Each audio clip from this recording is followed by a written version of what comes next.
music to the noise, yeah, the mess we make. Machine Gun Kelly, get caught in the fake. Facts and logic with a twist of chest. Strip it down to truth, yeah, forget the rest. Humor blows the lies right out of the park. Look beyond the shadows that set the dark. Sparks of laughter fire up the night, bringing clarity when they blur the fight. Cut through the chaos, yeah, the tangled lies. Steve Fun Kelly with a set of clear eyes. Truths and jokes gonna rock this show. Step into light where the real facts glow.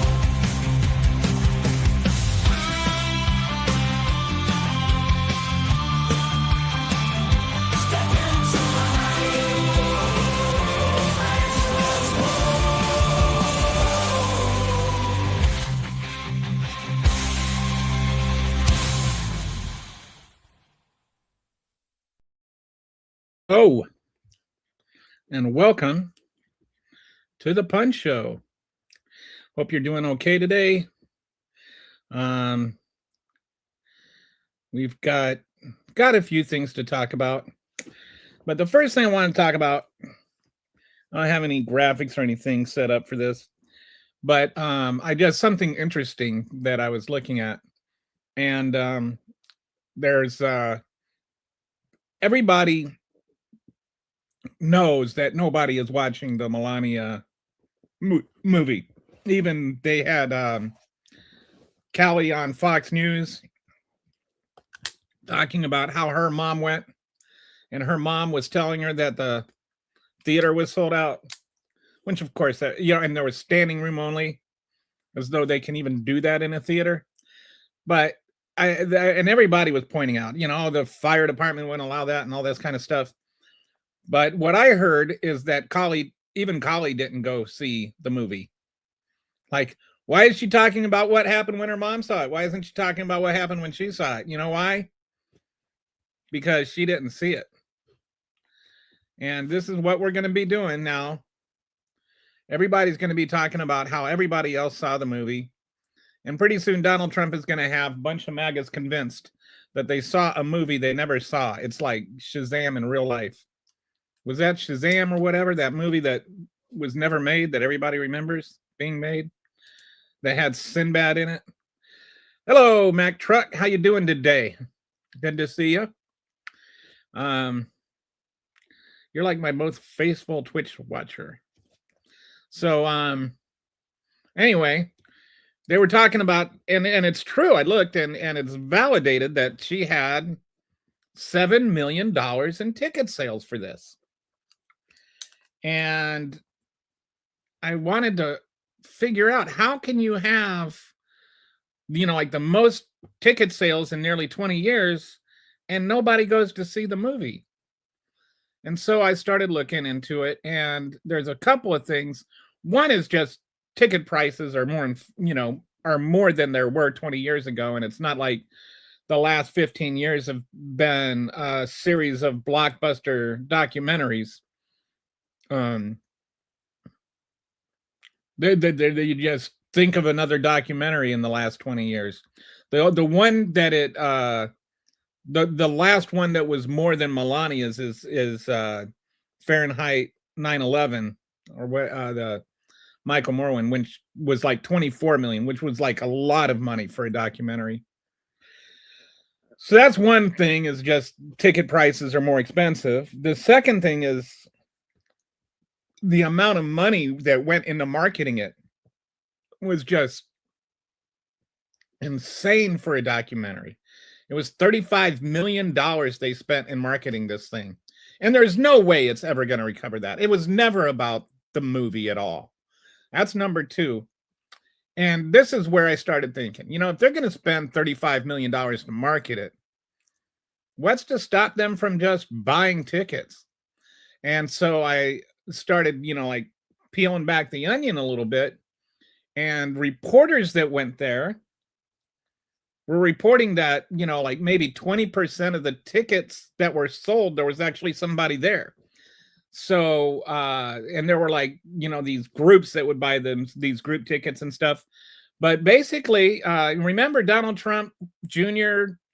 wrote his book, or like he didn't write it. Everybody knows he didn't write it, but he had this book that had his name on it, and like I can't even imagine Donald Trump Jr. working enough to do anything at all with his life other than just inherit money from his dad and shoot animals and whatnot.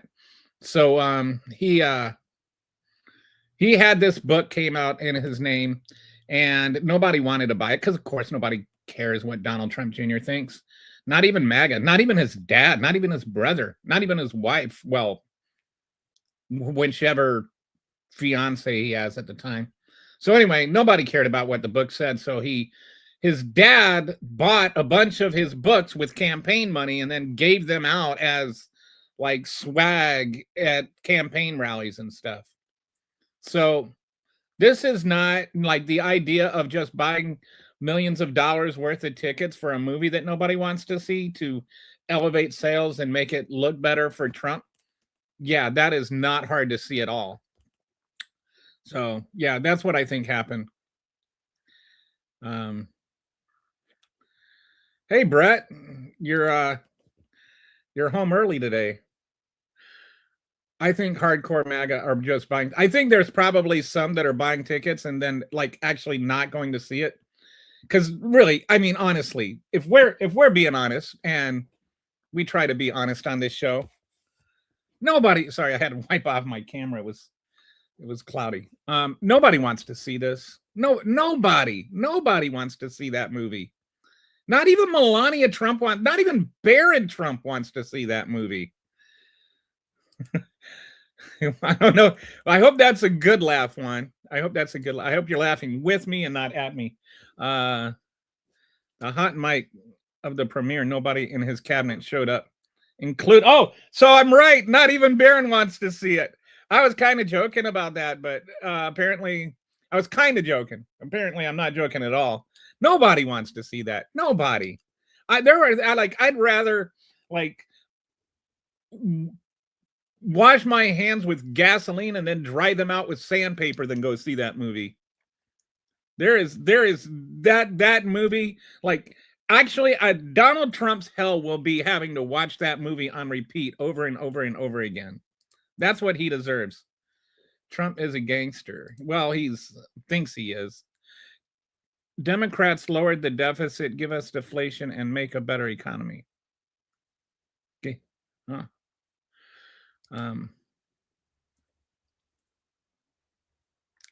Hi, Neil from Scotland. How are you doing? Are you the same guy that was there was somebody from Scotland on here the other day. Today we're talking about something that may not be all that important to somebody in Scotland, but we're going to be talking about the federal elections and why they're federalized in the first place, and Donald Trump trying to take them over. So they can't show her movie on a plane because people will try to walk out. No, it's worth it. It's worth it. I'd rather just fall to my death than watch this movie. People couldn't show up. At least I can die knowing I haven't had to watch that movie. People couldn't show up the third day of Trump's fraud trial in New York. You think anyone wants to show up for a movie about a billionaire? About a billionaire's wife. Will be nice and say wife. I had the whole day off. Exactly. You missed my first message. Oh, it must have been before did I? Oh, I noticed that checking the Fandango website and putting in the zip code for my local theater showed only 7 seats sold, but everybody was saying nobody was sitting in the seats. Yeah. So yeah, and then this was apparently common throughout. There were also people that were getting paid $50 to pay to go see it and stay to the end. Like that's how bad it was. And honestly, they spent $35 million marketing it, so they probably would have saved money if they just did more of that and less marketing. Yeah, I'm pretty sure some Kitty sent a private message saying GOP super PAC bought them. I know that I have no doubt that some of that happened at Trump's instruction. I honestly have not talked to anybody online that has actually watched the movie. Can you imagine being so dense that you're still? I don't know what we're blaming on one. You guys blamed everything on Joe Biden. Why is it that everything has to be so weird with you guys? Yes, he wants to stop them. Don't think so. It's not that he wants to stop them, he wants to steal them. Everyone in my city is talking about him stealing election, and Tulsi Gabbard and the whistleblower block, because it's sensitive to national security. Okay, so what I'm going to do first, before I dive into the slideshow, I made another little song. They've never gone over that well here, but I still want to show it. This one is called 50 States, 50 Ways to Vote. It's another Schoolhouse Rock type thing. And I'm just going to play that song for you. It's only 2.5 minutes. Hopefully it's better than the Melania movie, but at least it's shorter. Dear Walt, it's fertilism. Here's the lyrics. 50 states. I should warn you that the captions are a little bit off with the actual lyrics.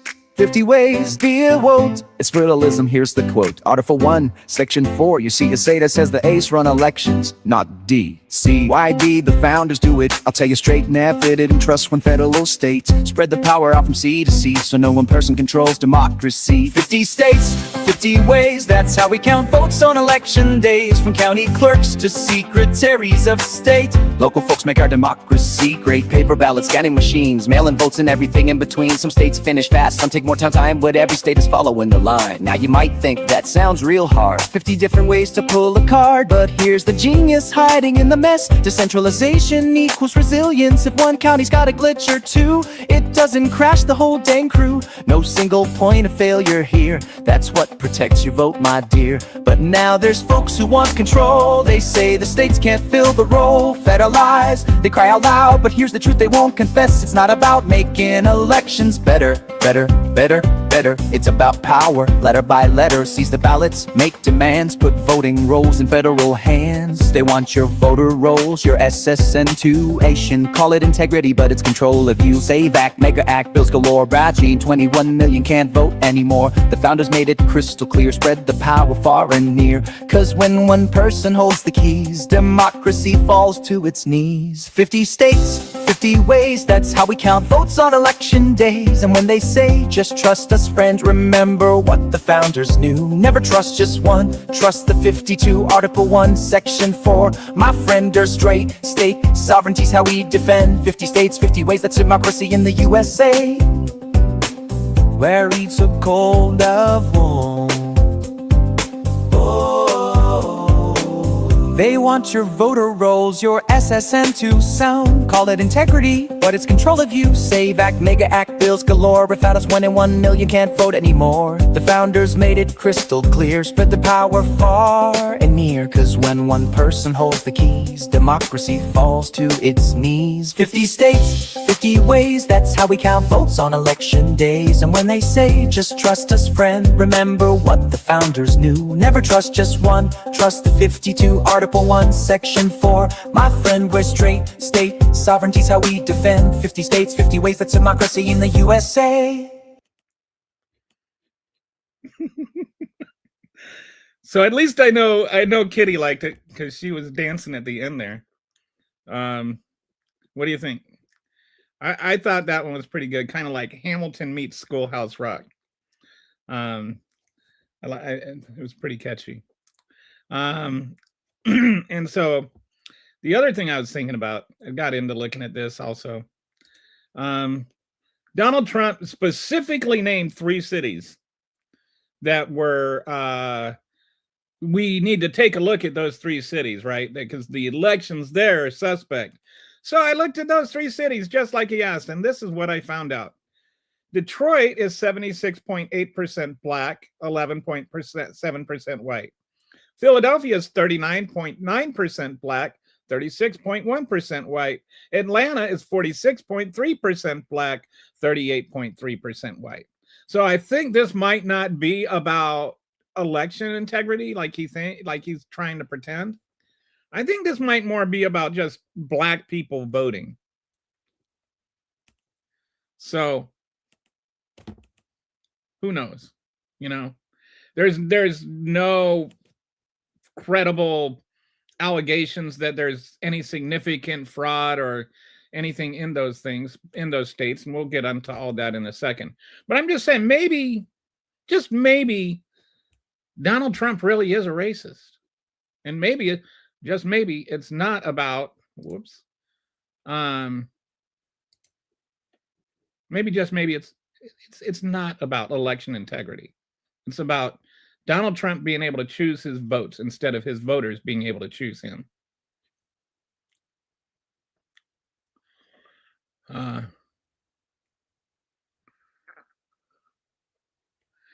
So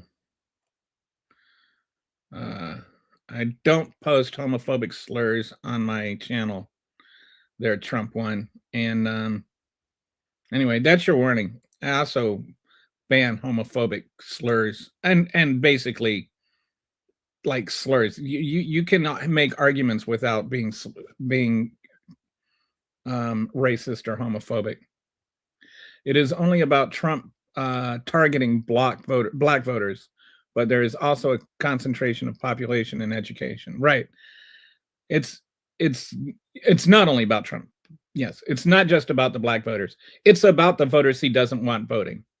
And we're going to go into what the Republicans and the people he doesn't want voting are the people that aren't going to vote for him.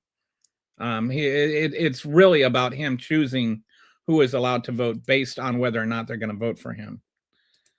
The actual song is AI. The actual lyrics are me. I have about as much musical talent as a block of wood. So I write the lyrics and then I tell AI what kind of music I'm looking for, and it usually takes a few tries to get the right tune and stuff, but that's how that works. So, but the music and the little video are AI generated. I think it does a pretty good job. Haven't heard that in almost 4 minutes. Do you like the Constitution? So I made a nice little song for you, Brad. Nice little song that like even has the Constitution part in it. I make these things like these videos and stuff like that. And like I do slideshows. It's for people like you that don't know how to read. You can just like see the pretty pictures and understand what's going on. Okay, so here is today's slideshow. Are Democrats being paranoid? The case for the 2026 election interference. And I'm going to go through this and like I'm a federal prosecutor almost. So like I am a lawyer prosecuting this case, and I want to persuade you beyond a reasonable doubt that Donald Trump is trying to rig the election. So let's see how this goes. Hey, Stephanie, welcome back. So this presentation will demonstrate that concerns about the 2026 election interference are not paranoia. They are a rational response to a coordinated, multifaceted campaign to undermine democratic elections. I will present evidence across 7 categories of unprecedented federal intervention in state election systems, all converging on the November 2026 midterm elections. Yeah, he said he worried about 15 states, all Democrat, probably more. It's funny, but we'll get into that quote and everything. So these are the systemic framework, 7 coordinated actions. So these are the actions. 1 is calls to federalize the election, the 15 states that Brad was just talking about. This is not Brad. Brett was just talking about, sorry. Got Brad on the brain. What's that? All of a sudden the Samuel L. Jackson quote about the burger, Brad. Wow, can't think of the quote. Calls to federalize elections for 15 states, threats to deploy ICE agents at polling places, seizure of the 2020 election materials from Georgia, federal lawsuits demonstrating state voter rolls or demanding state voter rolls, voter suppression legislation, SAVE Act, the Mega Act, which is like, they've always got to make things, these stupid, everything's got to be about MAGA or Trump or whatever now. Anyway, the Mega Act. One goal, or so the creation of the partisan DOJ Election Integrity Task Force, which is anything but. It's like putting RFK Jr. in charge of vaccines or something. The mid-decade congressional redistricting push, which is just unprecedented. And so there's all of this together is one goal to undermine democratic elections, which is also to say they know that if they don't do something, they are losing Congress and possibly the Senate in 2026. So, hang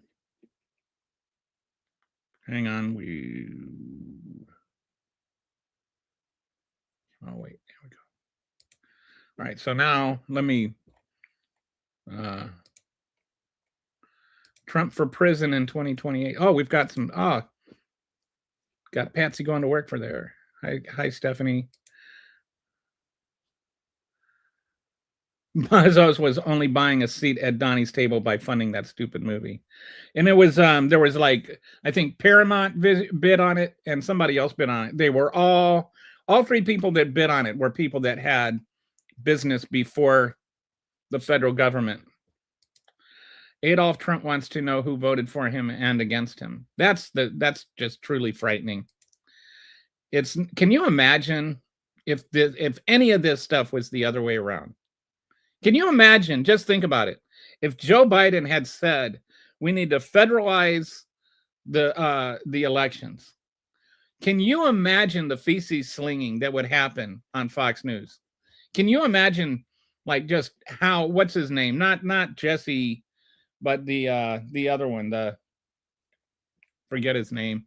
I try to not waste brain space with those people occupying them. But the other host, I can't think of his name. Anyway, can you imagine how much they would just be losing their feces? It would be like just monkeys in a cage in a poop slinging contest. Trump for prison in 2028. That has my vote. So, like, if you played one of them when you have a massive amount of trolls, it might make them lose their minds. They just, oh no, too much, you know, and they it's like the catchy tune or something at the same time. I dabble in AI too. I made a few YouTube shorts, 3 of them you might want to see. Yeah, sure. I need to check out your YouTube channel. I would like to be able to talk to you outside of doing the live show at some point, either chat or whatever. The news. Do you think this is creative? Is that like, what does this have to do with Gavin Newsom? Like, and what do you mean tax your mileage? I would like a colonoscopy prep festival. Oh, are you? I think I don't know. Are you from California?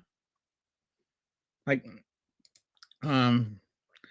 there is something about, you know, taxing miles for electric cars because gas taxes pay for the roads. And if you have an electric car, obviously you're not paying a gas tax. So then they, you know, are talking about how can, you know, because electric cars use the roads too. So how can they redeem some tax for that? That's fair. I don't have a problem with that. I have an electric car too. Of course, I live in Texas, where, you know, Greg Abbott wants to pretend that electric cars are the devil or something. All right. All right. So let's get back into this. So the first thing we're going to talk about is this, that Donald Trump wants to federalize the elections. That's what the song was about. So Trump's unconstitutional demand. He said, and I quote, "The Republicans should say, we want to take over. We should take over the voting in at least 15 places. The Republicans ought to nationalize the voting." And I'm just serious. Imagine Barack Obama saying that. Imagine Kamala Harris saying that. Imagine Joe Biden saying that. Just imagine how much feces would be thrown. They would be literally pooping into their hands and throwing it at the camera. They would just totally lose all sense of self-control and sanity. And you know, like if you ever read the, you know, if you've ever read the Bible, they talk about like where they would rent their hair out and their garments. I mean, like they would be so upset about something, they would like literally start pulling their own hair out and tearing their own clothes apart because they were just so angry. That's what Fox News would become.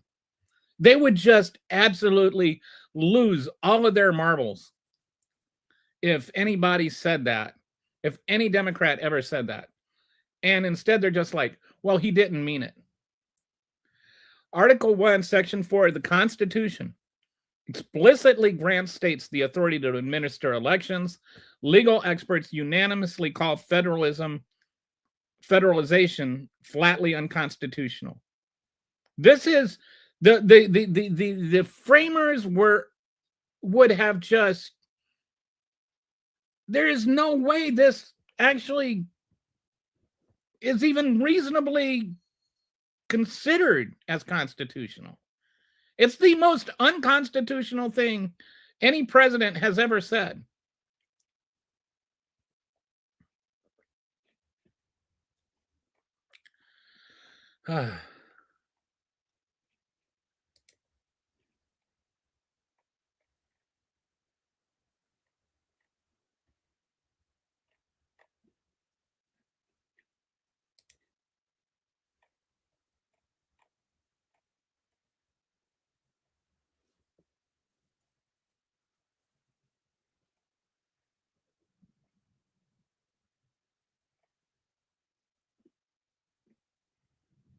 Okay, so I'm trying to.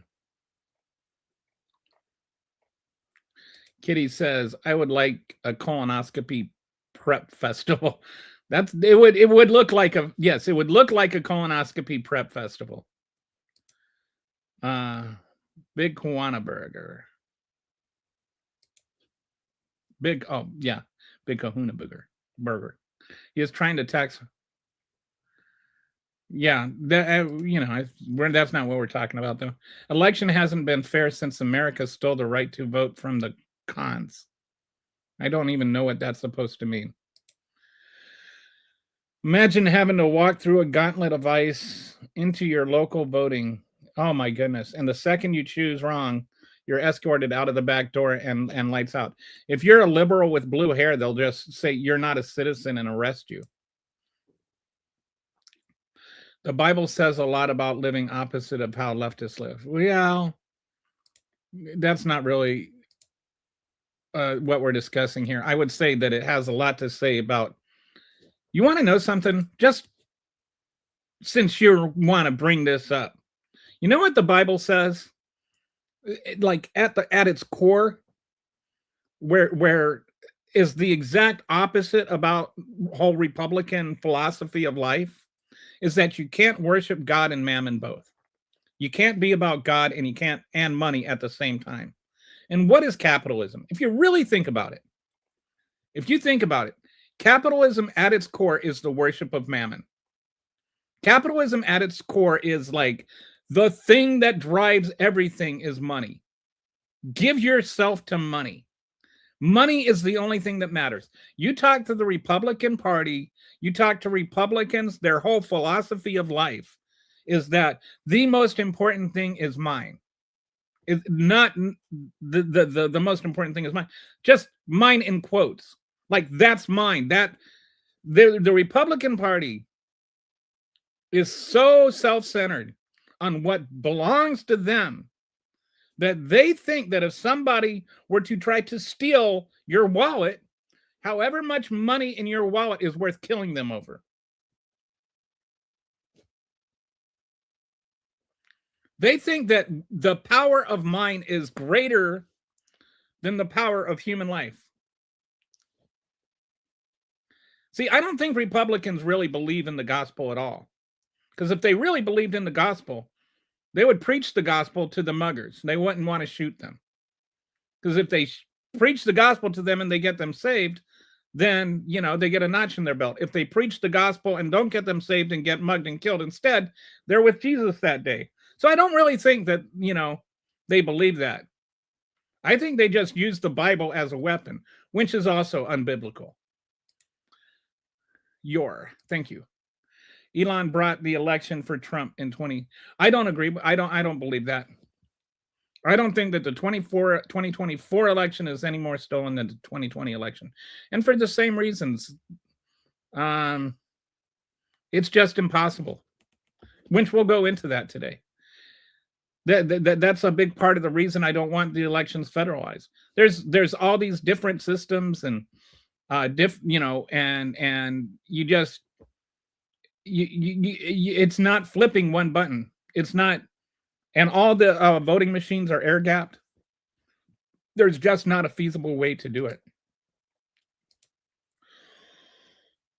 And I know that because Grok told me that. No, I'm just kidding. That was a joke. When he's had 3 mental tests, it's not about diagnosis. It is about monitoring. That's a fair point. But he aced them, according to him. Yeah, just ask him. He circled the elephant all by himself.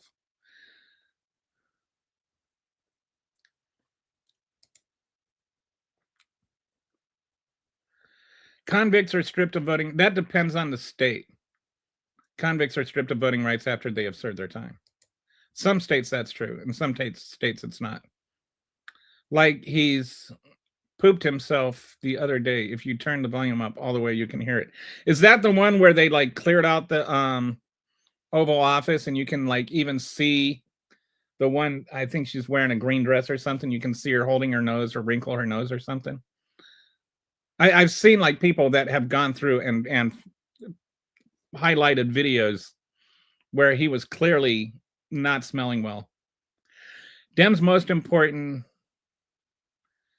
is taking from the makers and giving to the takers.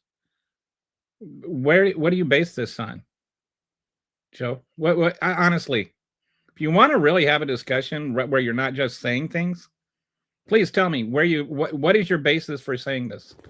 What are your facts? Where are your numbers at? What are makers and takers? What are your words meaning? Because the last time I checked, states that tend to vote blue pay more in federal taxes than they get back. States that vote red instead of blue tend to receive more in federal taxes than they take back.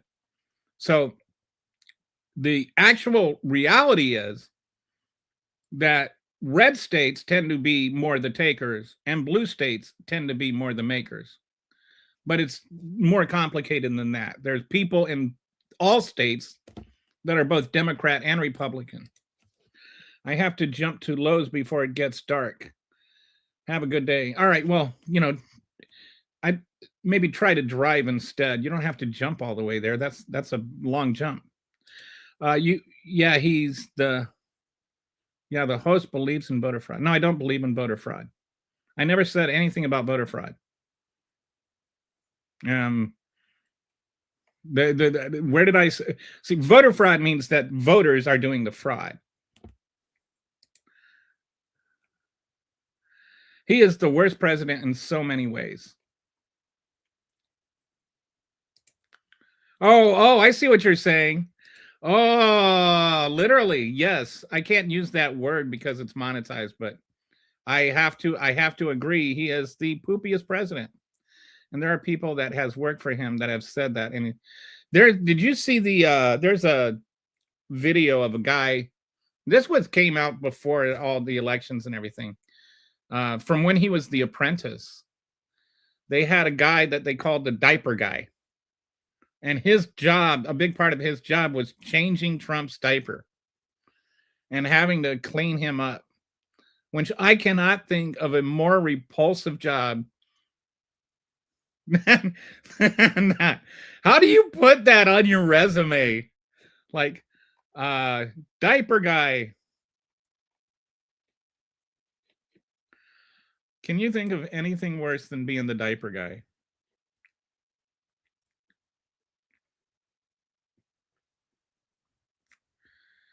Yep, says the people who voted for a Froster.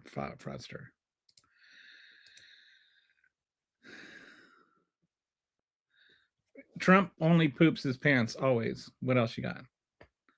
Well, I mean, I went through 150 items yesterday of just pure fascism from Trump. Worst president ever.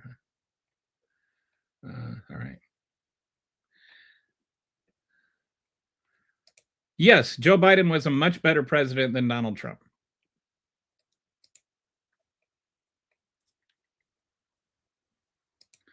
When Trump leaves the room, they say, "Smell you later." Joe Biden actually had passed more bipartisan legislation than any president since LBJ. He was actually a really good and really effective president. It's just the media forgot to tell you that. Oh, Kitty came up with a worse job than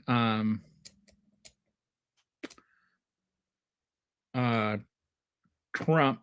We'll just say it's related to Monica. Somebody that had the Monica Clinton, but Monica. Anyway, you know what I'm saying. That kind of job. Democrats removed political opponents from ballots. No, they didn't. Democrats did not remove any political opponents from ballots. And that's not what fascism means anyway.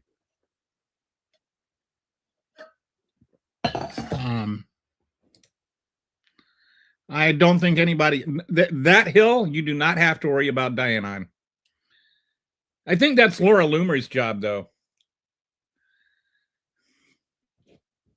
Did you hear about Laura Loomer got in this? There was this tragic situation that happened with Laura Loomer.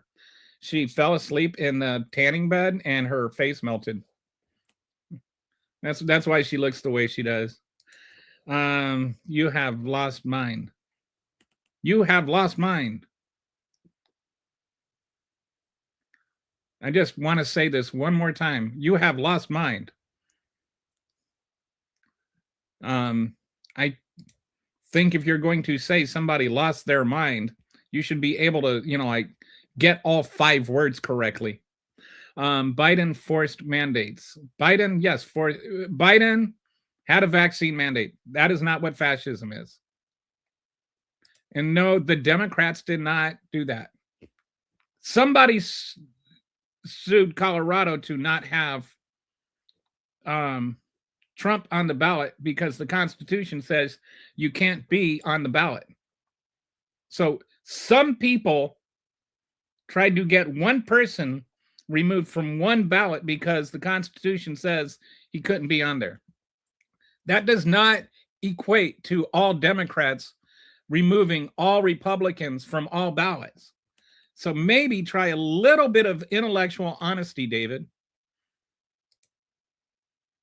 Well, his assistants were the president. Well, his assistants did a damn good job then. Better than Stephen Miller. I have a felony conviction in California. I can vote there and have in Oregon. I can own a gun. I cannot own a gun, however. I was watering my yard. Oh, okay.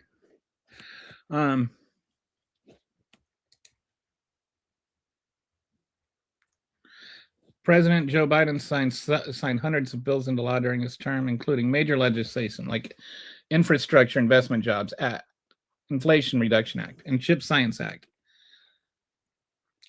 all of which were really, really good bills. And he wanted to pass a very effective immigration bill, but the jackass Donnie told Republicans not to pass it. And they had negotiated it with the Republicans. Republicans were willing to, it was good for both parties. Hang on a second. All right. Joe wanted Colorado and Maine in late 2023 and early 24. The Colorado Supreme Court and Maine Secretary of State. Yeah, that's not Democrats, dude. And that's not all states. That is one lawsuit by one group of people. Anyway, you're kind of irrelevant. Enforcing the actual Constitution. His administration, which ended in January 2025, frequently passed bipartisan bills with a notable final large batch of 50 bills signed on Christmas Eve. All right. Not wrong, David. I'm not spinning. Anyway. No, you're wrong. You're wrong. You're not right. Okay, Trump is a 34-count felon. That's the truth. A lot of anyway, so.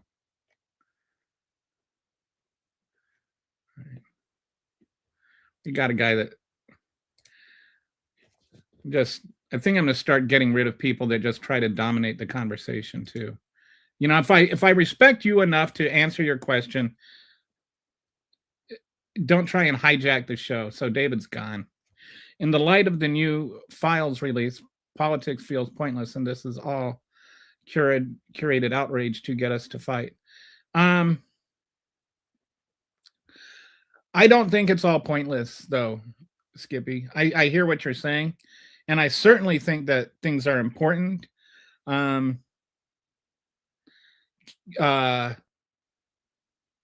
I don't think we can.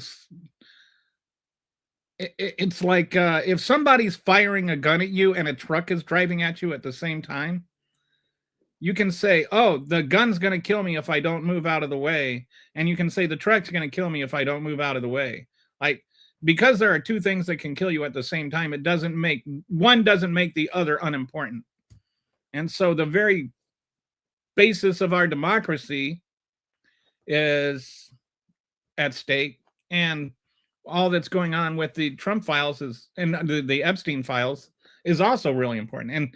And as Kitty has been reminding me both on and off the show, and I think it's something that's really critical. It's not just an American thing. It's not just people in America that had that power. There's people being busted all over the world about this.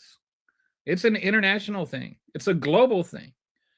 And it's not just a money thing or a pedophile thing. And it is those things, and I'm not diminishing that it's those things, but it's also a corruption of some of the most powerful people in the world that are all seeming to be banded together.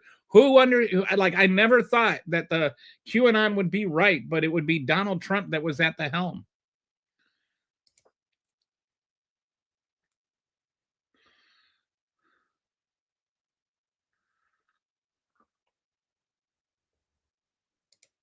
Okay, so are you saying to ignore law enforcement? Who's saying to ignore law enforcement? Have I said ignore law enforcement? No? Then why are you saying that I am why are you asking if I'm saying that? What am I saying that's nuts, Walter? Okay, thank you. You're a finder, I guess. 9 likes. Really? That's better than usual. Well, I mean, I'm not doing Walter, I know this might come as a shock to you, but I don't do these things for likes. My world does not revolve around what you think of me. Donald Trump is mentioned more times than the Epstein files than Jesus Christ. You were saying that yesterday. I looked at it, it's like over 5,000 times. But according to Donald Trump, he's not in there. Doesn't say anything about him. All right. So, man. All right. I need to take a 2-minute break here. I need to, my reflex is bad and I need to get my reflex medicine, which I thought I had it right next to me and I don't. So just give me a short minute here. Patsy, do you want to jump on and go through some comments? No? Okay. All right. So I'll be back in a sec.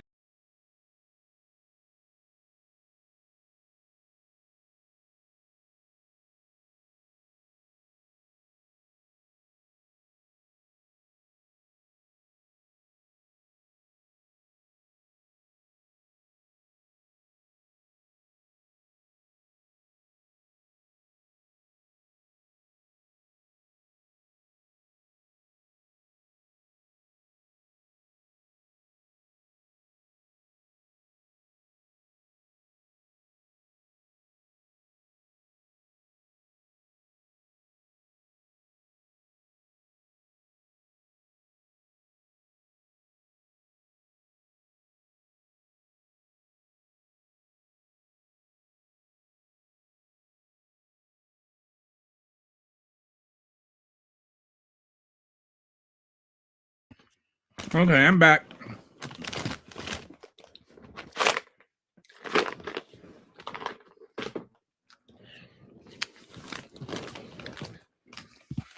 Keeps me from burping all over the burping while I'm talking. Thank you for your patience.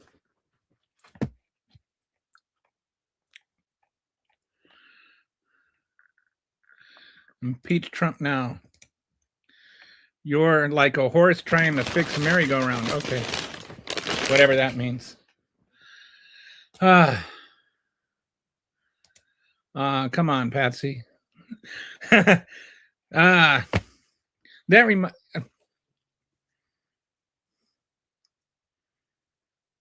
I've got this joke. When your husband blames you for something, do you ever say, "I'm not your Patsy"?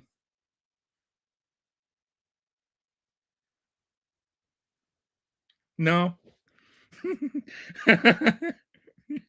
That one's getting a thumbs down and probably a "don't tell my husband you said that."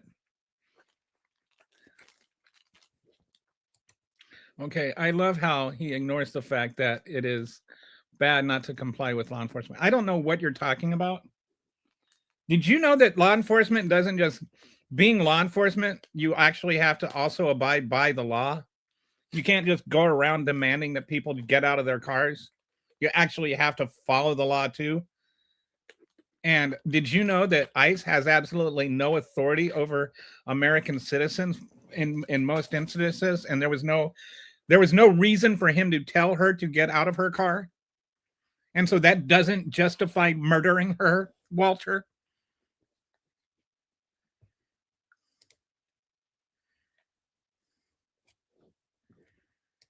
Republicans, we do Israel's bidding. Oh, hey. How you doing? You're on mute. Sorry, what I was trying to do was to make me a little box in the corner so that they could see my sign language in the background occasionally. See, that would be, I don't know how to do that. But we can leave you there and then you can just be on mute. And then, but yeah. So you guys, yeah, you guys really miss the best part of the show, which is when Kitty is doing her sign language answers to me. Okay, so yeah. Republicans, we do Israel's bidding. Democrats do it, but in a different flavor. Let's say there's probably some truth to that, but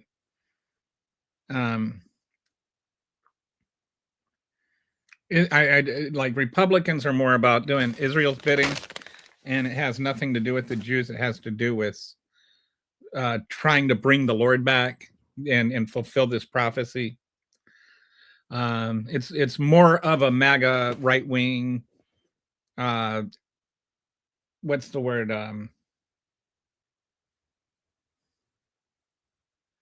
And end times apocryphal or apocalyptic thing. Am I freezing? There we go. Sorry, I think my internet went buggy for a second. Matthew thinks that MAGA is still winning. Tell that to the MAGA that just got her butt kicked in an election. That went from a 17-point win for Trump to a 13, 14-point loss for Republicans in less than a year. But you go on and keep believing that MAGA is winning. There have been so many elections since 2024. You guys act like that's the only election in the history of the country. Sit down, Matthew. Your superior is talking. Stop calling them law enforcement. And that's right, they are not law enforcement. Sorry, trying to multitask. I am of a firm belief that there is no such thing as multitasking. Of course, you know, there are different opinions on that. But I feel like you're either doing something or you're doing nothing. You can only do one thing at a time. And my wife says that's an excuse. We have very different opinions on this matter. It's a lawful order. No, it's not a lawful order. Because ICE has no ability or enforcement over traffic control or over local traffic. So it's not a lawful order. I'm not crazy, dude. I'm actually informed. I don't just regurgitate things that I hear on Fox News like a potato head. I've actually looked at the law. Have you looked at the law, Walter? Or are you just a sycophant? We are an actual vassal state and have been for some time. Oh, we're never going to hold another seat in any election. What a weirdo. I'm confused. Is her name Kitty or Patsy? Okay. Do you want to take that or? This is my fault in a lot of ways. I'm Kitty. Just call me Kitty. Call her Kitty. That's my name for now. Yeah. That's her online name and everything. And anyway, if you see her in the YouTube chat, she's Resistance Kitty. And that's also, I think, her name on Blue Sky and Twitter and everything. That's her social media name. See, I'm Machine Pun Kelly, and I'm also Kelly. So it's easier to not get confused on that. Oh, I've got made up statistics that have nothing to do with anything. But hey, believe the polls. Yes, what about the election results, Walter? According to every poll I've seen, MAGA sure ain't winning. According to the election results, a 31-point swing in an actual election in Texas. In Texas? You're talking about Texas, dude. A Republican, no Democrat had won in that district in like 36 years. You've got, and there was one in like Tennessee or something that had flipped. The governor in Virginia and the governor in Virginia, both of those had like a 20-point move from 2024.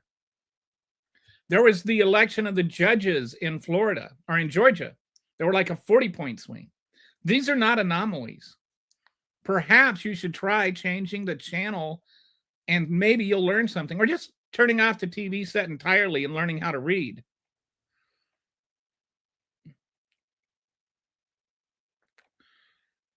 What is my solution to what?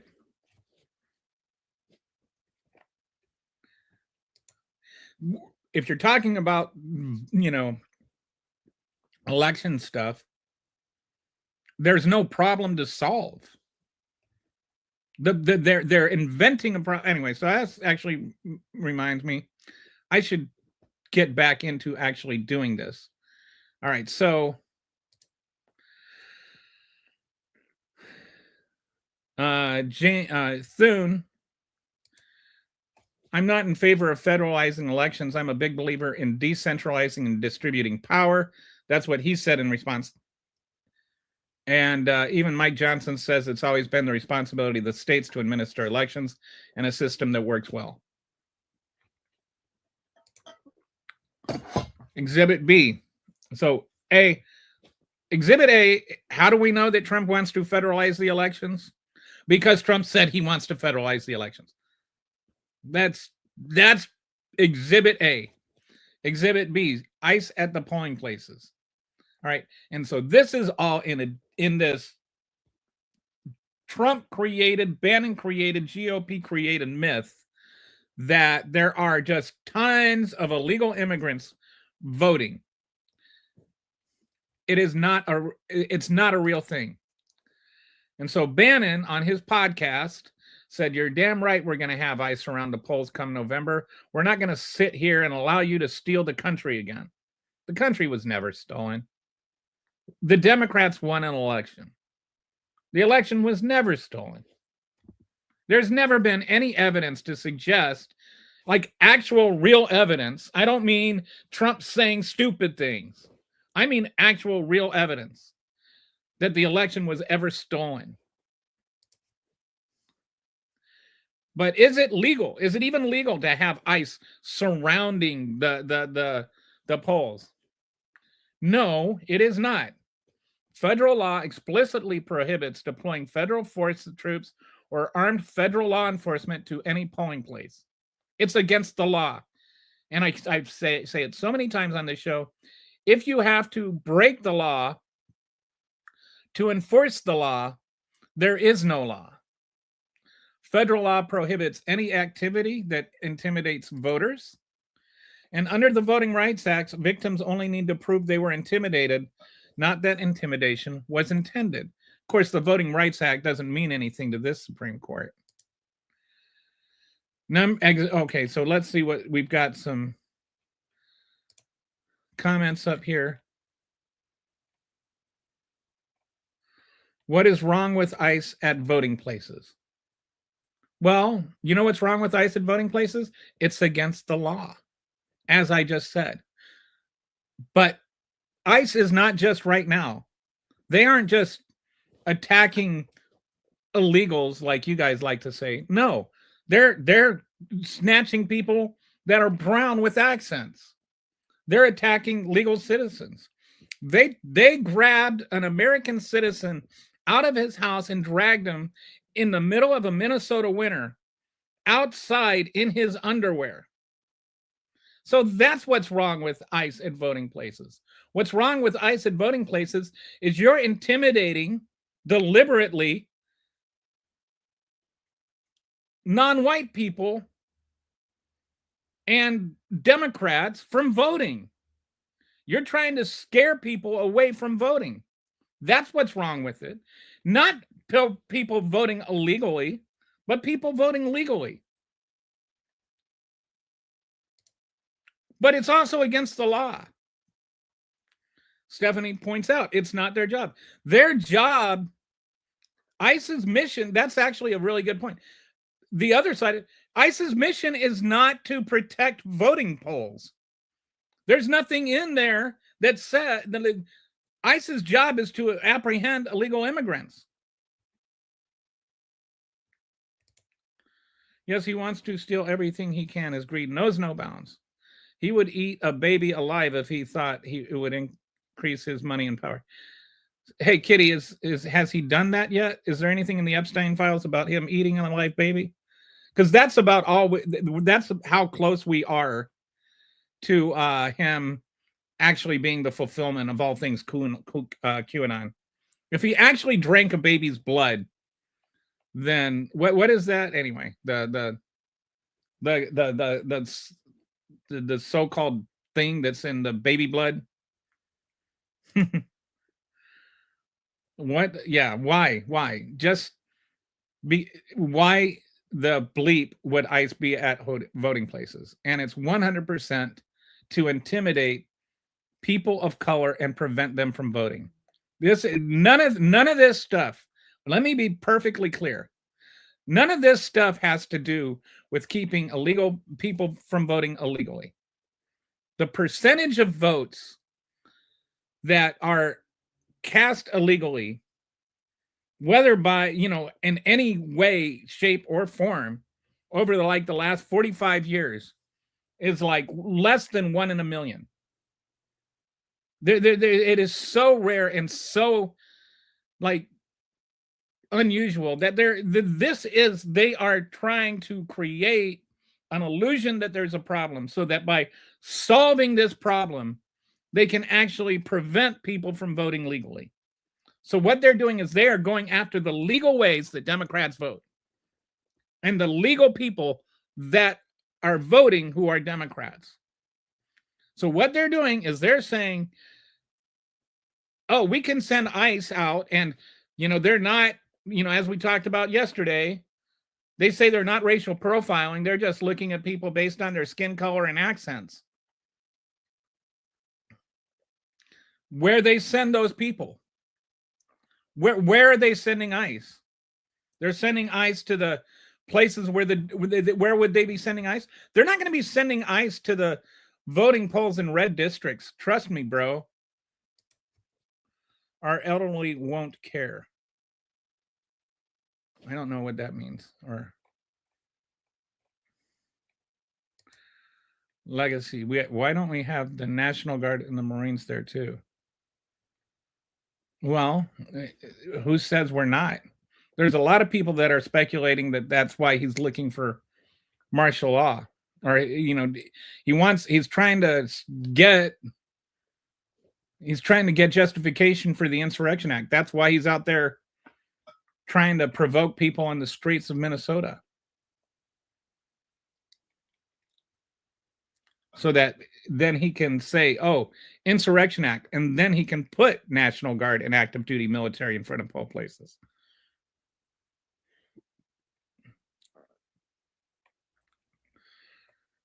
Can't find the actual law.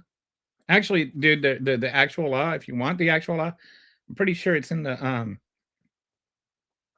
if you look at the comments section in the description on the YouTube account, there's a link to this slideshow, and if you look at the speaker's notes,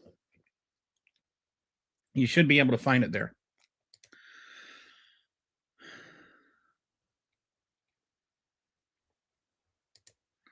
Legacy, you don't understand what ICE is. Trump used them as his secret police. Why are they scared? Why are they scared? Because, dude, like I said, ICE is grabbing people off the street that are American citizens. They're scared because they're brown and have accents, even if they're citizens. If they can snatch you out of your home and drag you out in the middle of a Minnesota winter, do you think that they're not going to think twice about snatching you out of line while you're legally waiting to vote? You seem to be under the impression that you have to be guilty in order to be murdered by ICE. If you have nothing to hide, then what do you... Well, because, again, people are being murdered whether they have anything to hide or not.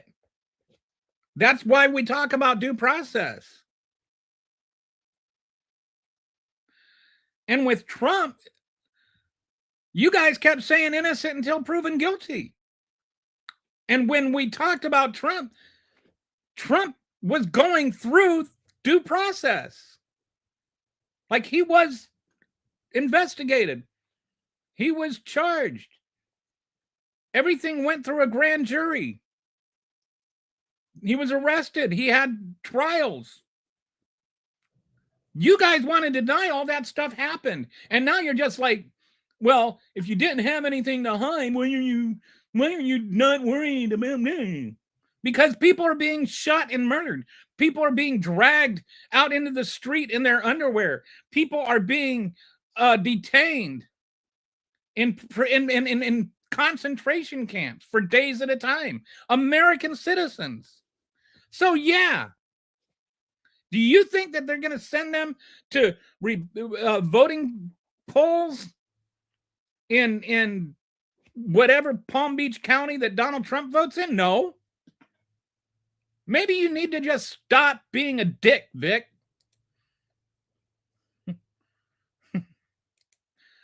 Who said we have jobs? The country doesn't run with just 9 to 5 people.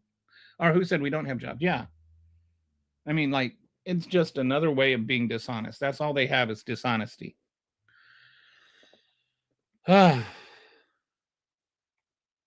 shouldn't have called Vic a dick. I'm sorry. My wife's going to get mad at me.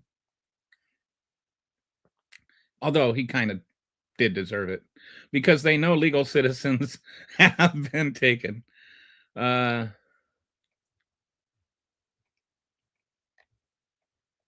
I'm not scared of ICE because they've shown a willingness to kill citizens. I'm not scared of ICE because they've shown a willingness to kill citizens doing things protected by the Constitution, then being called as terrorists. I think you mean you are scared of ICE. Oh, I'm not scared of ICE, but they've shown them. If they're willing to do that to white people, imagine what they're willing to do to brown people. Imagine what they've done. Literally, people have been disappeared.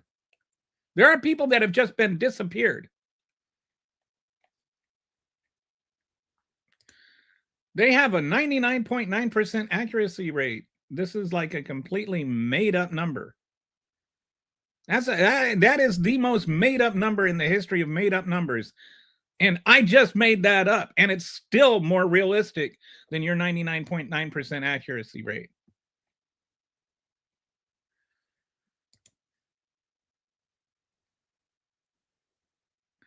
It's like we covered yesterday. Trump is not like 2000 or 1945 Hitler. Trump is like 1930 Hitler. And my wife was arguing yesterday this weekend, there was a guy making this allegation. Do you think it's really fair to compare Trump to Hitler? And I was telling her, it doesn't have to be exactly like 100% equated. He doesn't have. What percent of like Hitler are you comfortable with? Are you? I'm not my wife, but to tell her to ask the guy, what percent of Hitler are you comfortable with? If he's only like 40% of Hitler, are you okay with that? 50%? Like, give me a percentage of how much he's like Hitler before you start having problems with it. Because he's sitting there building concentration camps for brown people. He's disappearing people. He's shooting American citizens that disagree with him. He's going after the media that disagrees with him. He's prosecuting the press that disagrees with him. He's trying to get comedians fired that make jokes about him. How much, he's quoting Hitler, talking about the blood of immigrants or the immigrants are poisoning the blood of this country. Like literally quoting Hitler. So at what point do you say, well, that's too much like Hitler? A little bit of Hitler I'm okay with, but this much Hitler, no. Are you MAGA equals molesters are granted amnesty? Yeah, this is not anybody that is accused of something Trump is accused of is innocent. We have lots of documentation and records about Donald Trump during the 2020 election. What the bleep are you talking about?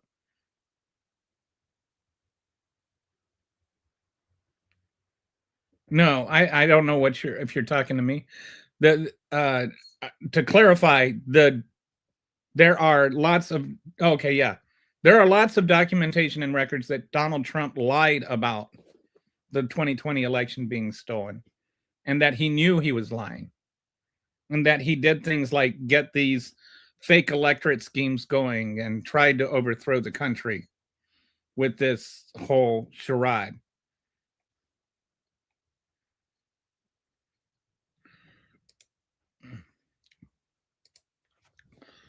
There's a record of there's a recording of Donald telling a guy in a state to get him 11,000 votes.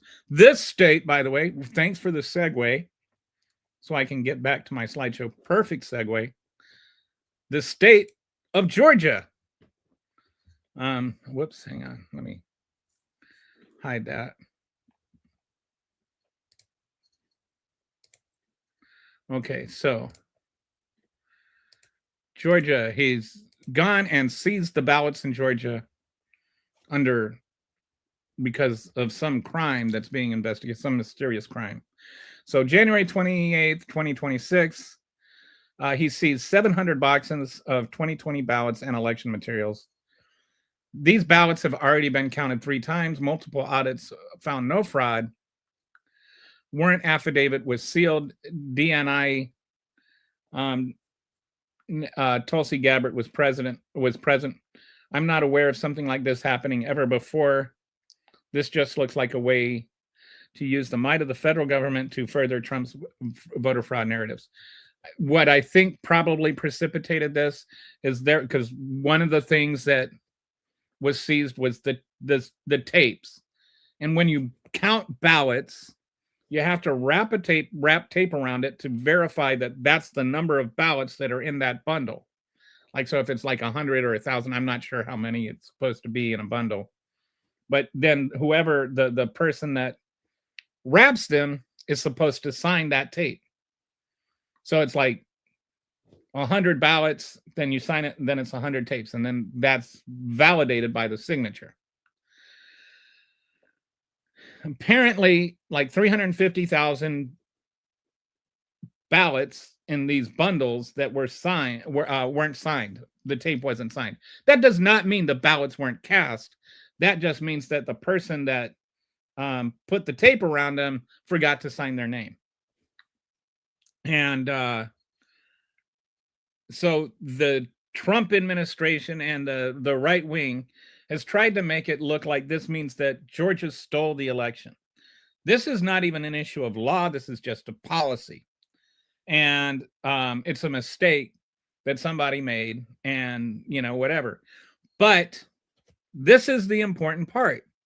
Those ballots were still legally cast. Those ballots, those people that filled those ballots out still legally voted. And so you can't throw out their legal vote because somebody forgot to sign their name on a bundle of votes that were legally cast. So that's number one. The people, those votes were still valid. There was a procedural error in counting them. Okay. There is also the fact that there were 2 separate hand counts subsequent to the initial count. There was the initial count, and then there were 2 hand counts after that. So if there was some mistake made with that, being the wrong votes counted or whatever, it would have come up in one of those recounts. They would have found out what happened. So there is absolutely nothing amiss about the Georgia election. And why Tulsi Gabbard was there, nobody knows. Because she's only supposed to be involved with stuff that's international. Here's another weird thing. The warrant was brought by Thomas Albus, U.S. Attorney for the Eastern District of Missouri, not Georgia or D.C. prosecutors. This is especially weird. This is also, I believe, probably a violation of the 11th Amendment. Another one of those amendments that we didn't even know why it was there until now. But why the state of Missouri, why a U.S. attorney from Missouri is investigating the Georgia investigation makes no sense at all. It's probably, if it ever goes anywhere, which it probably won't, it'll probably get cast out, thrown out on that. Can you imagine if like a U.S. attorney in California served a warrant in Texas and seized their ballots? Do you see the issue? So anyway, A nationwide network of loyal prosecutors willing to politically motivated investigations in jurisdictions outside of their own. Why is this guy going that far out of his jurisdiction? Could it be because the guy that's actually in Georgia didn't want to do it? Actually, think he even resigned over it. They wanted him to do it. He refused to. And it's not like Georgia is this famously liberal blue collar state, and that everybody that are blue state. Georgia's pretty famously red. The 2020 was the exception, not the rule. Voter, so Exhibit D. We got some.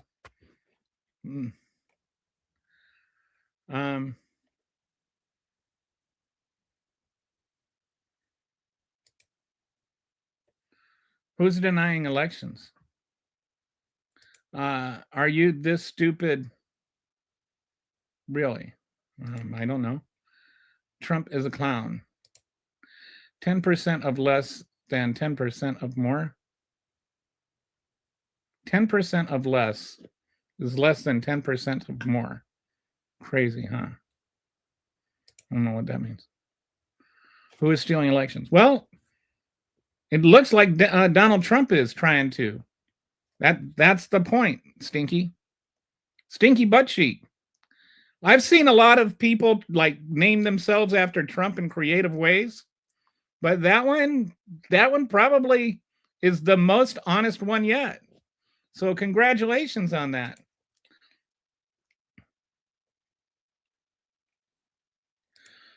By the way, MAGA ICE is not allowed to detain, question, or do anything with American citizens because they are immigration enforcement, making what they are doing illegal. Exactly.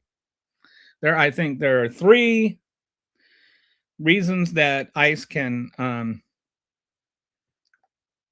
detain an American citizen, and none of them are related to either one of these cases.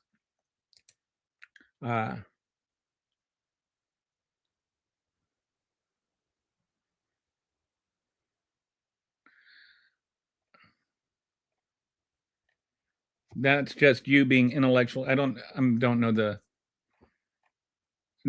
judging by who you're talking to. I think that's probably an accurate statement. Trump wants complete control, and so many folks are okay with it. And they're like, they're not even curious as to why. Like, can you imagine? I mean, really, MAGAs, imagine that it's not just if Donald Trump, if Joe Biden did it. Whatever control you're giving to Donald Trump now goes to every president from going forward. Every president from now on gets the same authority that you're giving Trump right now. So imagine, I know you guys like to be terrified of Obama and stuff, but are you? I know you like to be terrified of Obama and tell Obama horror stories, but oh, hey, there we go, Patsy or Kitty. See, when I don't have the thing up, that's how we can do it. So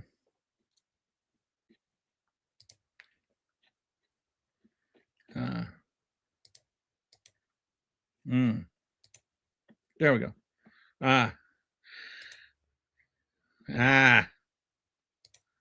There we go. All right. So this is the voter data grab. He's trying to get voter data from all the states. This is definitely one of those things where imagine just giving any president going forward throughout the history of ever the authority to just grab whatever voter polls, whatever voter data there is. Do you really want to do that? Do you want to say that Texas has to give the next Democratic president all their voter data? Because that's what you're arguing. When you say, why doesn't California just give their voter data if there's nothing to hide? Because it's not about whether something can be hidden. It's about whether something can be manipulated. And it's not like we're talking about the bastion of integrity with this administration. This administration has been caught in so many lies that it's if Donald Trump said the sky is blue, I would run outside to see what the hell happened to the sky. It's that bad. If Donald Trump says this tastes like chicken, I know he is eating the only thing that anybody ever said tastes like chicken that doesn't taste like chicken. So apparent ransom. Attorney General Pam Bondi sent a letter to Minnesota Governor Tim Walz seeking voter rolls while signaling the administration could withdraw ICE enforcement operations from the state if they would send in their voter polls. We'll stop murdering your system, your citizens, if you send us your voter polls. What do the voter polls have to do with ICE? What does ICE have to do with election results? Nothing at all. So the Democrats' response to this was the whole country now sees this pursuit of voter rolls. I keep saying voter polls, voter rolls. What it is, nothing more than an apparent ransom. Using federal and immigration enforcement as leverage to obtain voter data is unprecedented. Government coercion. And it's all on made-up pretext. All right, so before we go on to the next one, this seems to be working out well, going like a section at a time.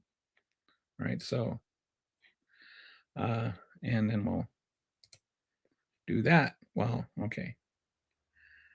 While we go through the comments. Okay, yeah. The delusional stupidity is amazing. Typical. See, this is like, Michael, you say a lot of things, but you never say anything. The top 1% make 22.4% of all income in America. That's around 5.14 trillion paid in taxes when you account for 23 trillion total income in the USA. Yeah. I have no problems with people who make more money paying more taxes. Why isn't Donald Trump paying?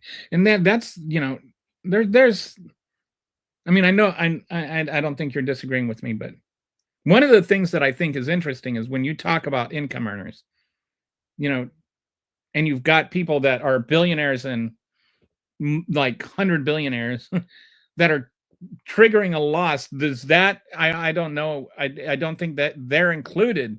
Like, is Elon Musk part of the top 1% of income earners in America? Or if he says his business is operating at a loss because his stocks went down $100 billion or whatever. You had Donald Trump didn't pay any income tax for 10 years or whatever. He's a billionaire that's not even making any money. Is he, like, when he counts that as a loss? I don't know the answer to this. It's maybe something I should look up. But does that mean he's not one of the top 1%? How do we qualify what the top 1% of income earners is? Are we just looking at their declared income on their taxes?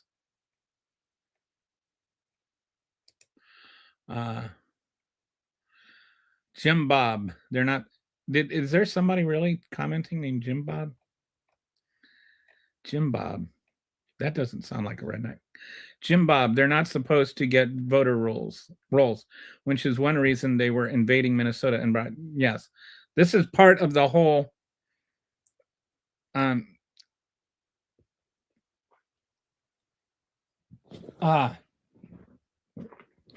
This is part of the whole thing about why we're supposed to be, like the federalism of voting and stuff. The federal government does not have any right to voter rolls. They don't. And it's never been that way. And no federal government has ever asked for it. And it's blatantly unconstitutional. The Constitution says that the states determine how to run their elections. It's in that pretty little song I wrote.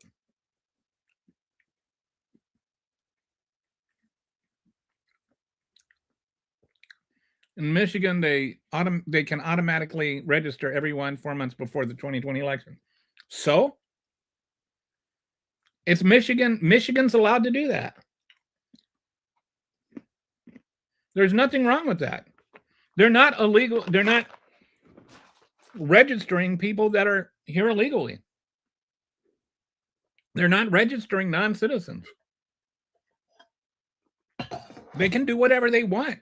They're a state. They don't have to do what you want. And if the people in Michigan want to change that, the people of Michigan can change that. See, some of us believe that it's better for America if more people can vote.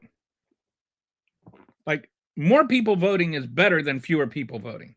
Some of us think it should be easy to vote as long as you are an American citizen and voting legally. It's funny how some people think it should be harder to go vote than to buy a gun. What do you think, Patsy? Should it be easier to buy a gun or to vote?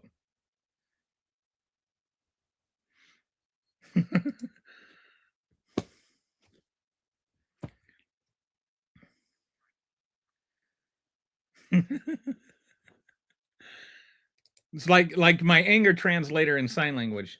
They want to pull all of everyone's personal information into the Palantir computer system so that they can find ways to suppress Democrat votes.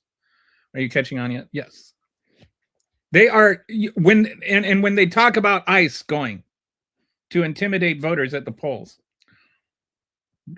Which precincts do you think they're going to be going to? Do you think they're going to be going to the rich Manhattan precincts? Do you think they're going to be going to the precincts in Bastrop, Texas? Or do you think they're going to be going to the precincts in those cities that Donald Trump says where they're doing things illegally, where there's a high percentage of black people voting? Bastrop, Texas has a lot of illegal immigrants. It has about 4 or 5 times as a percentage of its population of illegal immigrants than the state of Minnesota does. Texas has a lot of illegal immigrants. I know this. Some of them have done work on my house. I don't care. They did good work.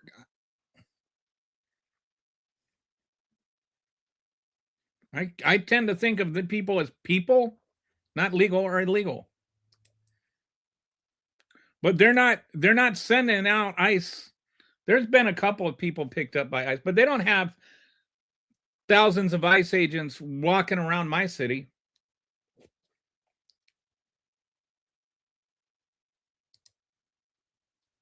No, we don't. We do not find illegals. Fornicate you. There were 60 court cases about Trump causing everyone illegal. There were 60 court cases about Trump accusing everyone of illegal election, and no evidence was found, Bob. There was never any evidence found on any of this. And I had a whole show based on this. There's just never, ever, ever any evidence at all that any precinct was actually affected by illegal votes. And I don't mean votes by illegals. I mean votes that were not legally cast. And the very few votes that were not cast legally, most of those that we have discovered were votes illegally cast for Donald Trump. Don't, like the way they act is every single vote that's illegally cast is cast for the Democrats. Like Republicans never vote illegally. But you have all kinds of people that were voting for their dead wives and stuff. Not all kinds, but, a half dozen or so. Yeah. No, I understand that. Like but the IRS, when they report that data, are they reporting just income earners based on their tax returns? Because I think like and how does that work out? Like if you're a billionaire and you report on your tax returns that your business lost $20 million that year, are you considered part of the top 1% of income earners or not? Because you might, be below the poverty level as far as they're concerned. But, you've got enough assets that you're not qualified for Medicaid or whatever, but you when they're talking about how much taxes you paid, you didn't pay any taxes and you have all this money. So I just have a hunch that when people like, and then they're also using payroll taxes, and they're just using income taxes and not Social Security taxes or Medicaid taxes. And so those things are also like paying a lot more. Those are regressive taxes. If you make over, I want to say it's like $170,000 if you're a married couple and you make over $170,000, or if you're single and make over $120,000, somewhere in that ballpark. At a certain level, you stop having to pay Social Security taxes. And if you're self-employed, you have to pay 15%. If you're employed by somebody else, it's 7.5%. So there's some variance in there where people are paying a higher, like I pay a higher percentage of my money in taxes than Donald Trump or Elon Musk because I'm self-employed. But I don't pay that much in income tax because I'm not in the highest tax bracket. I won't say where I am, but Jim Bob, when you don't do your own research and you believe whatever a bleeping pathological, sadistic, narcissistic sociopath tells you, you're in trouble. Yeah, at some point, like, what does it take for some people to stop just believing everything Trump says is the gospel? Do you understand I like you, Stacy. You are my kind of commenter. We need more commenters like Stacy and Stephanie. The Stacy and Stephanie show. Do you understand the propaganda and well, Brett's not here right now. Do you understand the propaganda machines from Fox News Entertainment who had to pay $700 million or more because of their disinformation regarding that election that took Dominion? And then there was also, don't forget, they actually won a lawsuit against Tucker Carlson. I don't know if you've heard of this one, but they said in that lawsuit against Tucker Carlson that they shouldn't be sued because they're not a news show. They're an entertainment show. So what they say, any reasonable person shouldn't take seriously. And then that actually, they won on that argument. They literally won a lawsuit saying you shouldn't take us seriously. And if anybody takes us seriously, we are so ridiculous. We are so over the top that anybody that takes us seriously it's their fault for taking us seriously. That was a legal defense that they won on. Not just a legal defense they lost on, which would be bad enough, but the judge looked at the evidence and said, yeah, this is so ridiculous that I can't, what Fox News says is so ridiculous. It can't even legally be qualified as news anymore. Okay.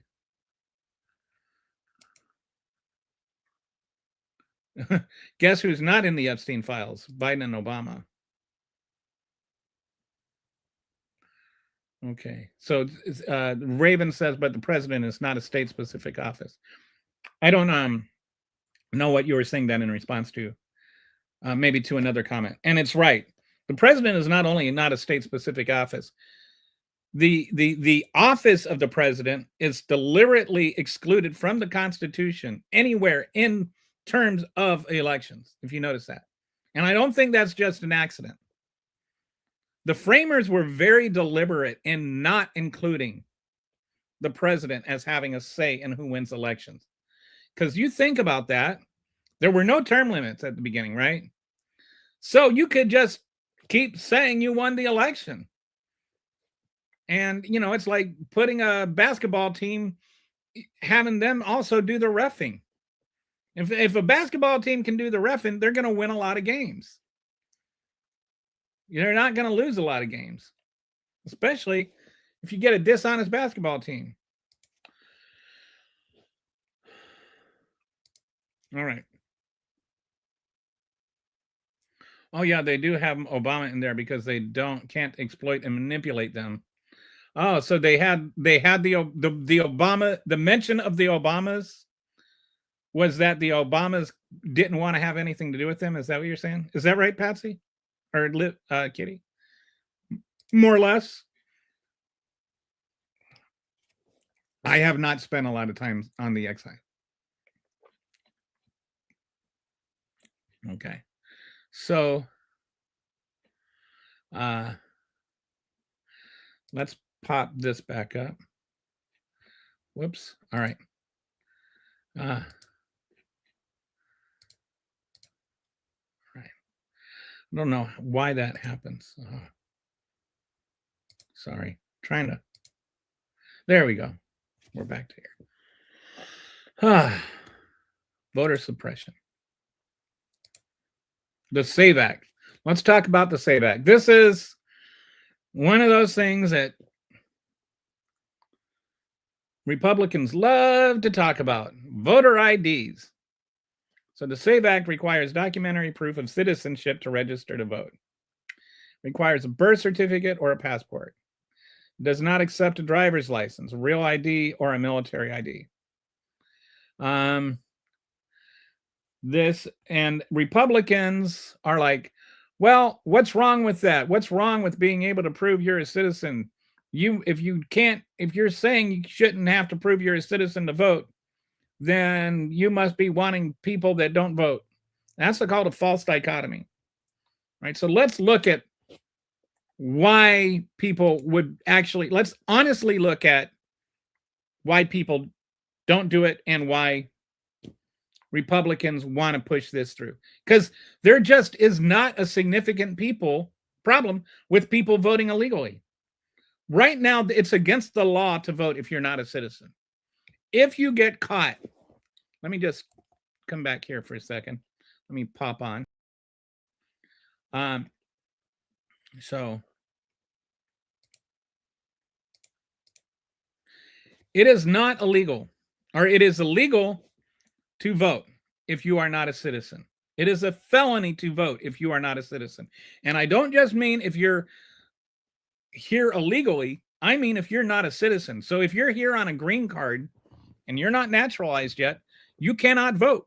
It is against the law for you to vote. It is a felony for you to vote. And I'm just gonna, I don't know what the penalty is, so I'm just gonna say, what is the penalty for voting as a non-citizen in Texas? I'm just grabbing the state of Texas because that's where I live and waiting for Grok to give me an answer here. In Texas, voting as a non-citizen is illegal and carries severe penalties under state law. It is a second-degree felony for a non-citizen to vote in Texas. A second-degree felony in Texas is punishable by 2 to 20 years in prison and a fine of up to $10,000. And let's say, what about Minnesota? Since that's the state that Trump likes to villainize right now. It's explicit. It's a felony in Minnesota, and punishable by deportation and up to 5 years in prison. All right. So it's not a red states punish it and blue states don't type thing. Minnesota is like the the bluest of blue states. Even Reagan couldn't win Minnesota. That, like, the one state that Reagan didn't win was Minnesota. That's how blue Minnesota is. So it's illegal, and it's really like the consequences are severe, and the reward, the benefit is almost negligible. If you vote, you're not going to change the outcome of the election by voting illegally. So there's no real incentive to vote illegally. There's not, like, people aren't going out and trying to vote illegally so that they can get deported, sent to prison and then deported. It's just not happening. And according to okay, how many? We'll just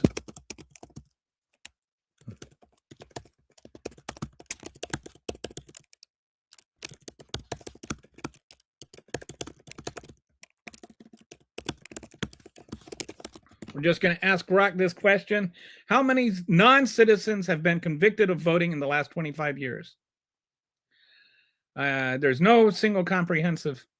So the Heritage Foundation's election fraud database documents only about 77 to 102 instances of non-citizens voting from 1999 to 2025.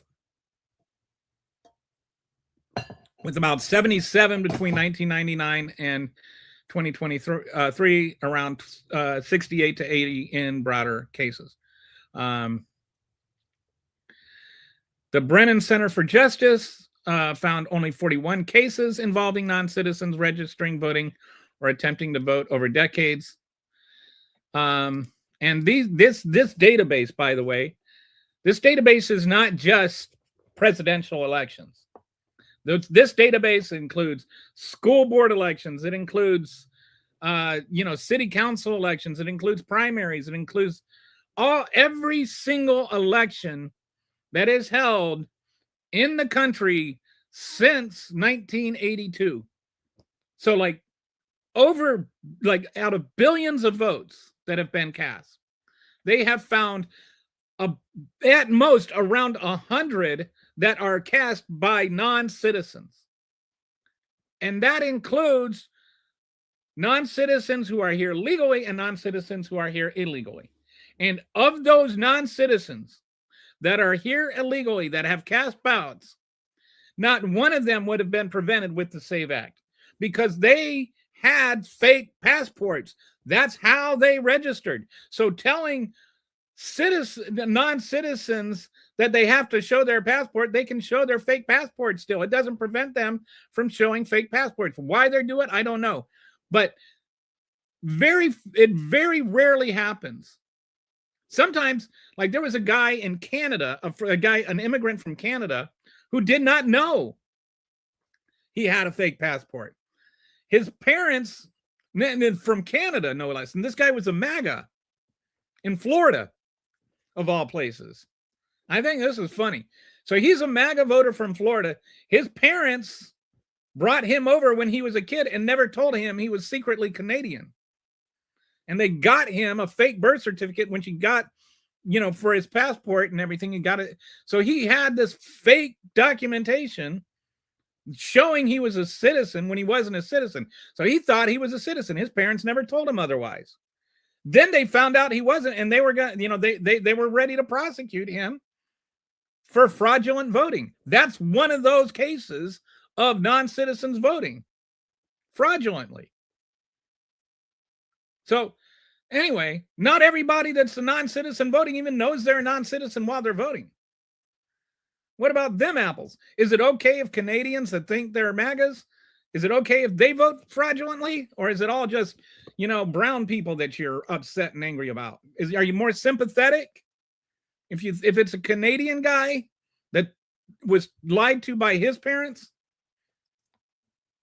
So anyway, this is not a real problem. There is not a real problem that needs to be solved with non-immigrants or with non-citizens voting. So 21 million Americans. What is the problem with it? people say, what is the problem with it? Well, right now, 21 million Americans lack ready access to a passport or birth certificate. And you're like, how can you not have your passport or birth certificate? My wife lost both my passport and my birth certificate. She lost some stuff. I need to order a birth certificate. Fortunately, I have a real ID, which I think that counts. Like I can vote based on that because I had to show my birth certificate to get it, and I need to order a new birth certificate anyway, which is another story. Sometimes it's you've got like a college student that is away from home. This is one of the things in Texas. This has been an issue in Texas. You have a guy from Dallas that's going to Texas A&M, and his parents have his birth certificate in a safe, with all the important documents back at home. And he wants to register to vote, but he has to like drive all the way there to pick up the birth certificate or have it mailed, and that can take days at a time. So they don't have ready access, like immediate access to that document. And then there are 69 million American married women who don't have they haven't done the legal paperwork to change their last name or to have their they haven't updated their passport with their married name.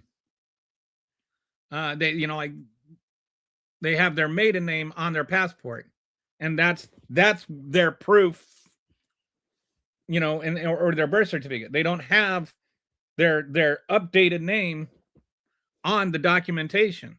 They were born here. They have a legal right to vote. And what percent of women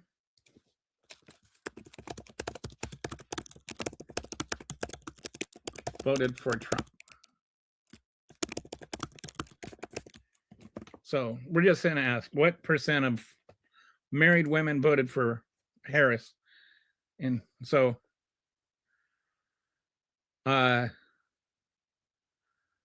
married women were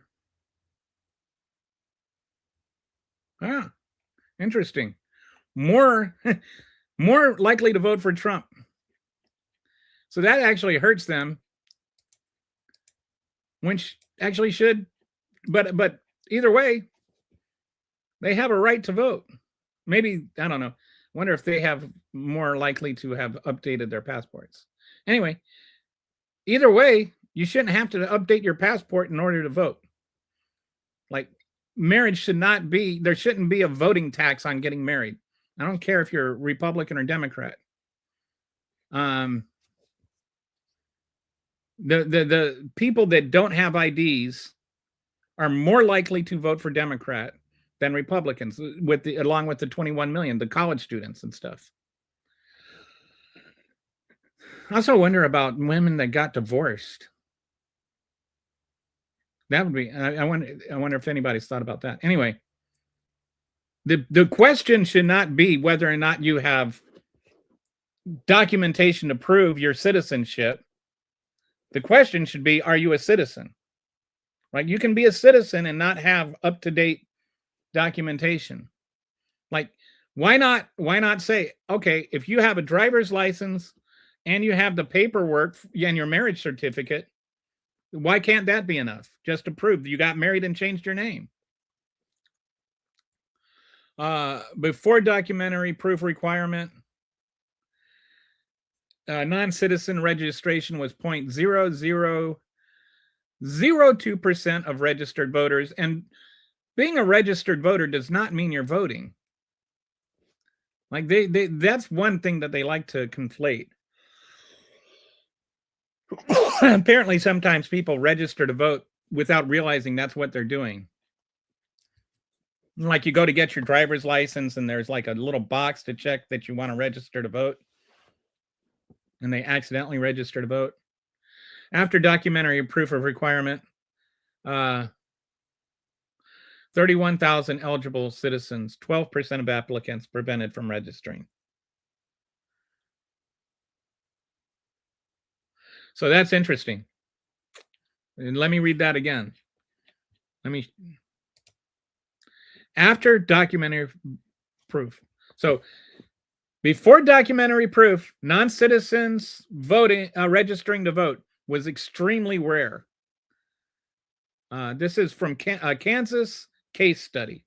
State of Kansas, not exactly the most liberal state in the country. Before they did this, only 0.002% of registered voters were non-citizens.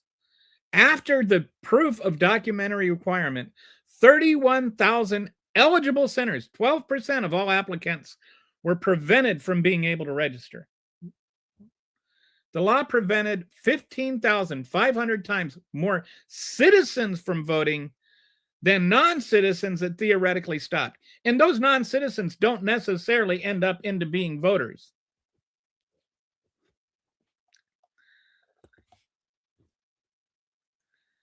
Just being registered is not the same thing as voting. And both are illegal. It's illegal to vote, to register as a non-citizen, but it's not the same thing as voting as a non-citizen. All right, so let me oh,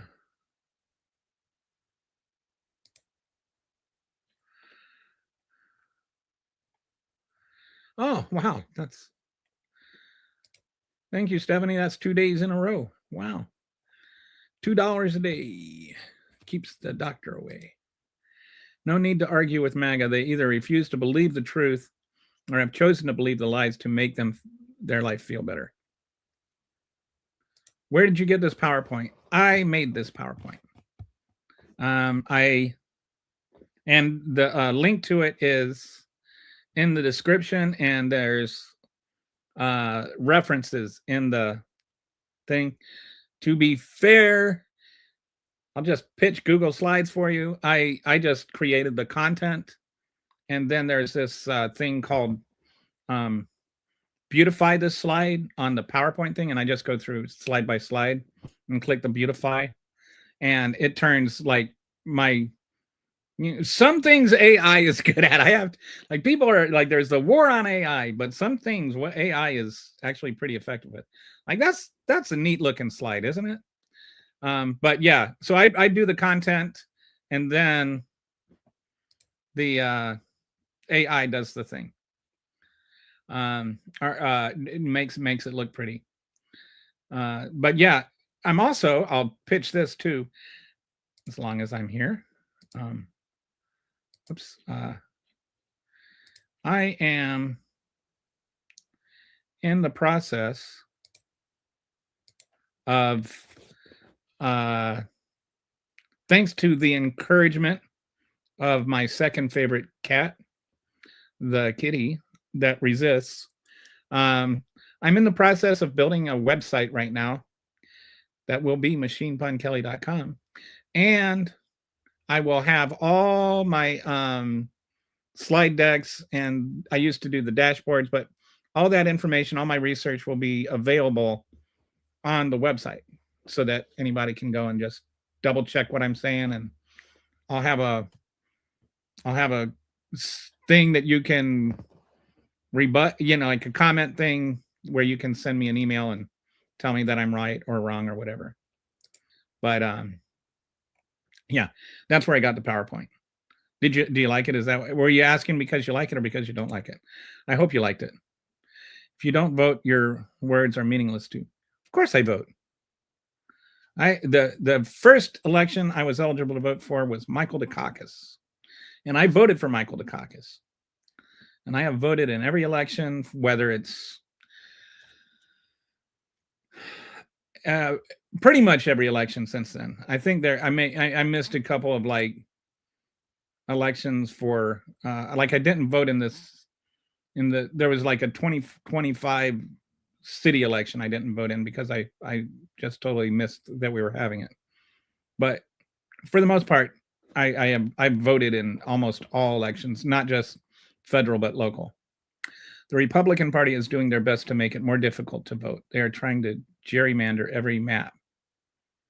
But yes, we're going to get into the gerrymandering. That's great. That's a very astute comment. Do you like that twisted around? If you don't vote, what is the logic in that?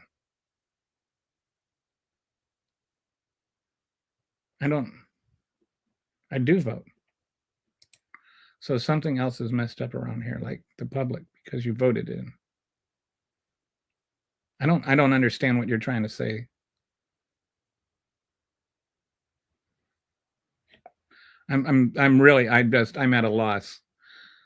What is the conflict of interest here? What is the conflict? I vote.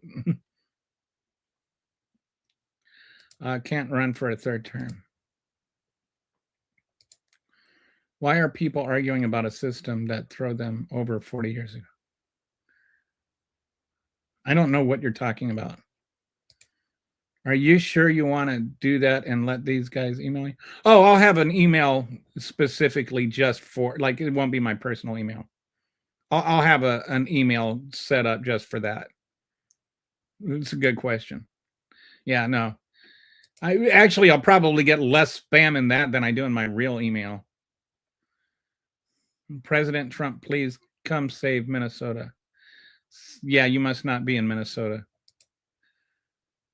Donald Trump is not in the chat. What are you talking about? Was anybody confused about that? I don't think there's any confusion. Okay, anyway. Oh, I'm sorry. No wonder. I was like, what is Kitty doing? Like, all of these I thought I was going through the starred ones. The Republican Party is doing their best to make it more difficult to vote. Okay, yeah, there. All right, so let's go back into the Mega Act is like some new weird fangled thing that they're trying to do. That's sort of like even worse than the SAVE Act. The SAVE Act is there's some other stuff, but it's mostly, the SAVE Act is not to get people to vote legally. It's to prevent people from being able to vote at all.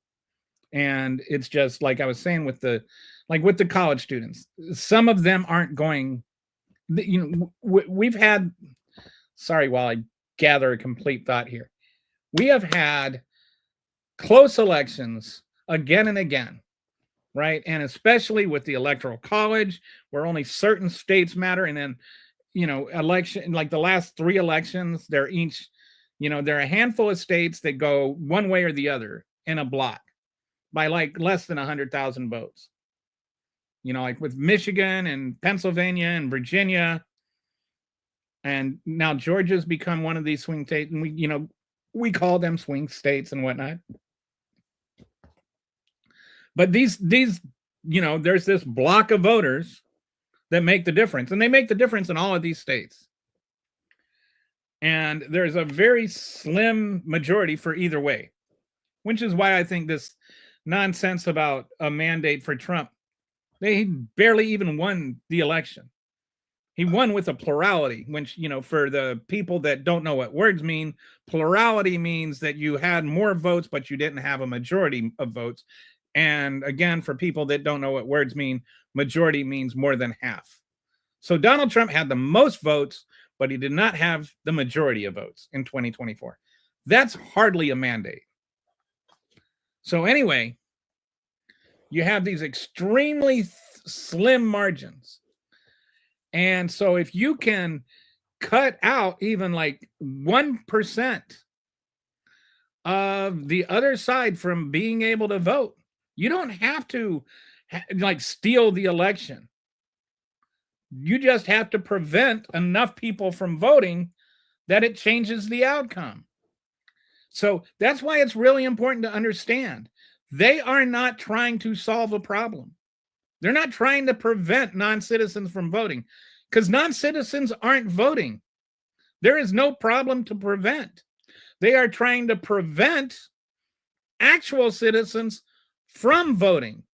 They're trying to create problems for citizens to vote, because those citizens they are trying to prevent from voting are going to vote for the other guys. They're going to vote for the Democrats, statistically.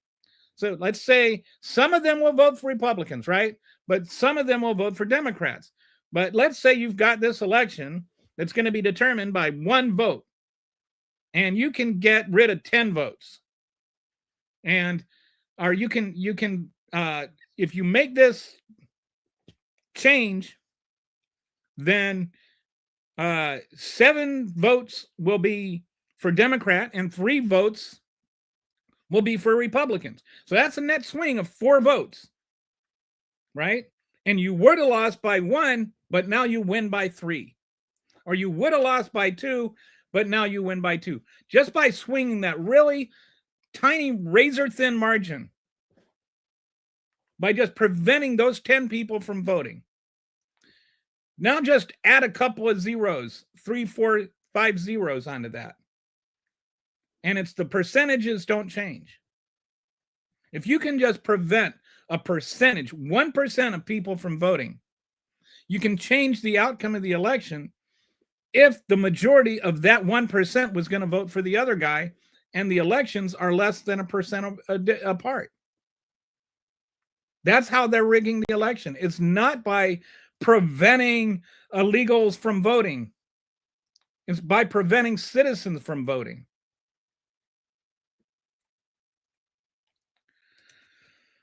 What counts as proof of citizen for this act? Only passports or birth certificates, or the verified ID once you had, like, here.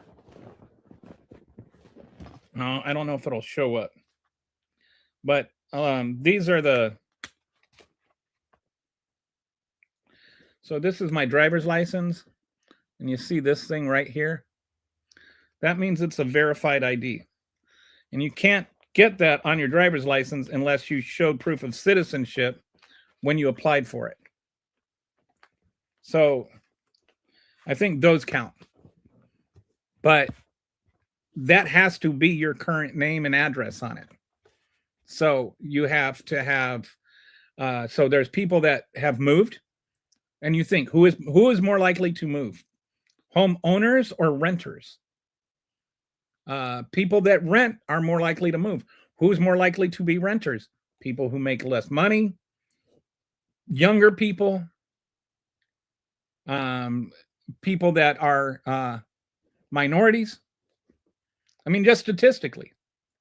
So people that move and haven't changed their address yet, they have to go to DMV and get their driver's license updated in order to vote.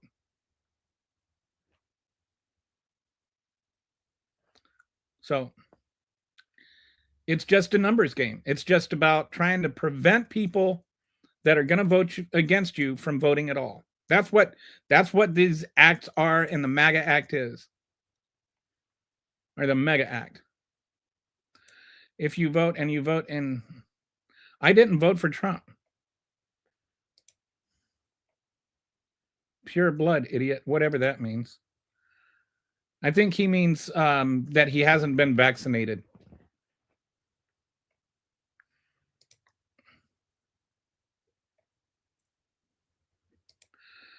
Bananas and rice. I don't know what that. What somebody's like people. I don't know what bananas and rice is supposed to mean.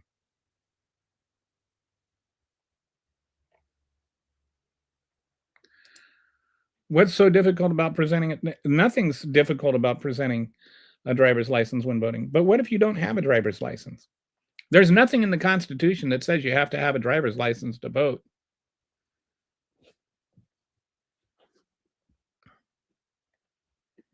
And the problem is that not everybody has a current driver's license. And it's not, and the people that don't are more likely to vote Democrat. What's wrong with not having a driver's license when you vote? It's a false dichotomy.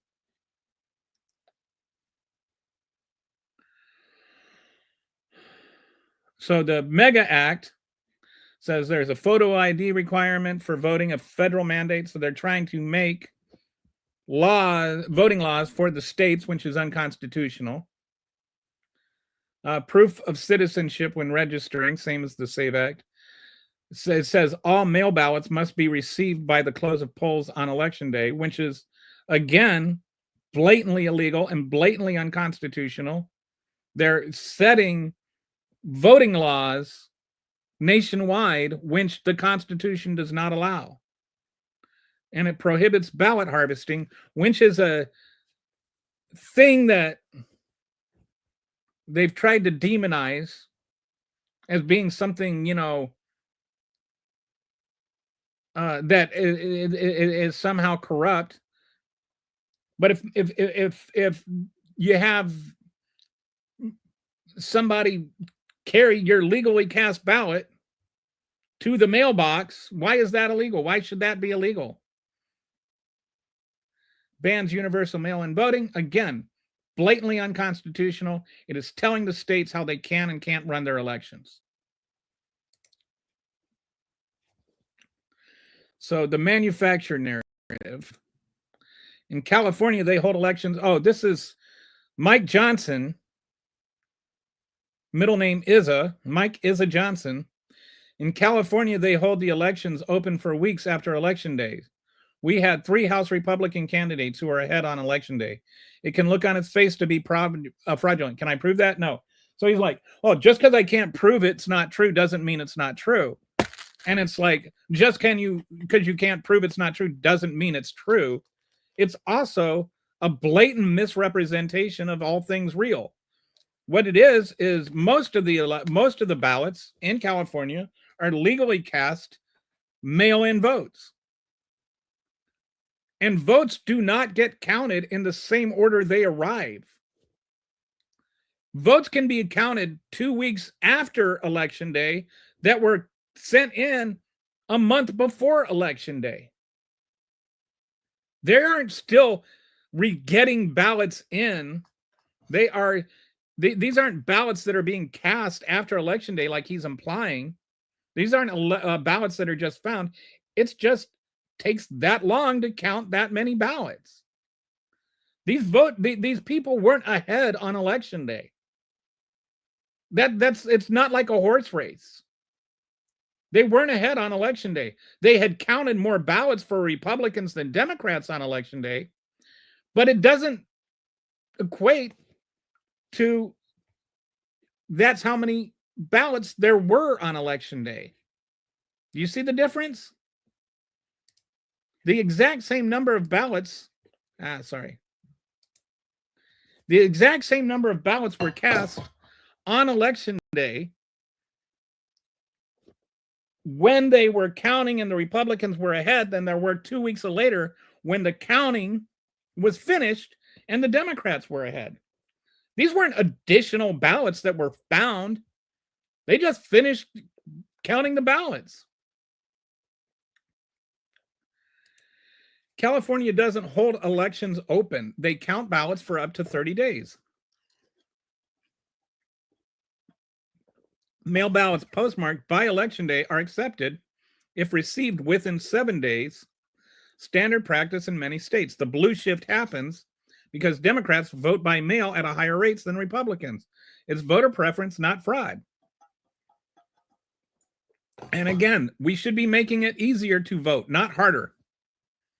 There's no rampant voter fraud.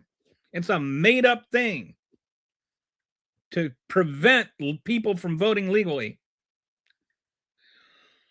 Okay, so now we're up to, well, do we have any worthwhile comments here? The Constitution gives states broad power to determine the time, place, and manner of holding elections. So this flexibility was built in from the start, and it was built in specifically to prevent what Donald Trump is talking about. This is very much and very emphatically what the founding fathers were afraid of. Let me see something here.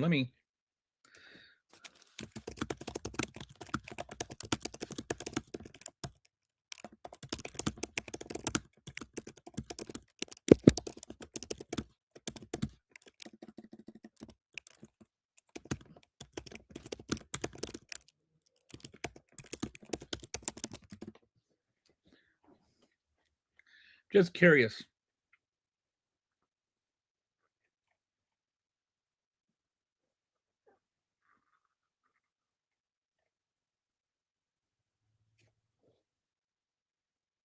So here's Alexander Hamilton. They have not made the appointment of the president to depend on any pre-existing bodies of men who might be tampered with beforehand to prostitute their votes, but they have referred it in the first instance to an immediate act of the people of America to be exerted in choice of persons for the temporary and sole purpose of making the appointment. And they have excluded from eligibility to this trust all those who from situation might be suspected too great devotion to the president in office. They specifically set the Constitution up to prevent the president from having a say in who wins, and even from like the Electoral College from having a say in who the Electoral College is. The whole thing was very deliberately set to prevent the president of the United States from being able to manipulate the process, which is exactly what he's trying to do right now. What he's doing is not just technically against the Constitution, it's against the very spirit of the Constitution. It's against the whole point of federalism. We're not talking about just semantics. We're talking about this is why we have a Constitution. 3 new DOJ. So this is the next thing is how they've weaponized these task force, right? The DOJ Weaponization Working Group, which is nonsense. The New Jersey U.S. Attorney's Office Election Integrity Task Force, and the Washington, D.C. Attorney's Office Special Unit Election Accountability. So why am I saying this is a bunch of nonsense and a bunch of just horse poop? One, it targets voters, election officials, perceived political adversaries, and journalists. It's not even trying to pretend to have anything to do with actual protecting the process. But here's the real problem, is the leadership of this so-called task force is Pam Bondi, this Assistant Attorney General Harmeet Dillon, and Kash Patel, who are all prominent election deniers and liars. They were all at the forefront of all of this. They aren't there in spite of the fact that they are anti-democratic fascist clowns. They are there because they are anti-democratic fascist clowns. They aren't there to protect the integrity of the election. They're there to destroy the integrity of the election. The intimidation effect. 59% of election officials fear political interference in their jobs. Like, when you're talking about a lot of these election officials, these are volunteer jobs. These are not people that are there getting paid lots of money. These are people that are just truly civil servants, just serving the American people. They don't deserve to be threatened and intimidated. Ruby Freeman, is that her name? That they just, all she was doing is counting ballots legally. And she was turned into a villain. And so what happens is when you start attacking people for that, then they either do what you tell them to do or they stop doing it altogether. And then all you have is sycophants and clowns just going along to get along. 46% are concerned about politically motivated investigations. That's not 40% of the population. That's 46% of people that are involved in the election process. If you're afraid of the federal government coming after you for doing your job, if the federal government tells you you need to do your job corruptly, you are more inclined to behave corruptly. 33% of local election officials knew at least one colleague who resigned due to fear for their safety or increased threats. 21% stated they were unlikely to continue serving for the 2026 midterms. So you're losing the integrity of the elections when you start losing the officials that are responsible for keeping the actual election integrity intact. And when you've got these faux so-called protection agencies, you're losing the integrity of the actual election.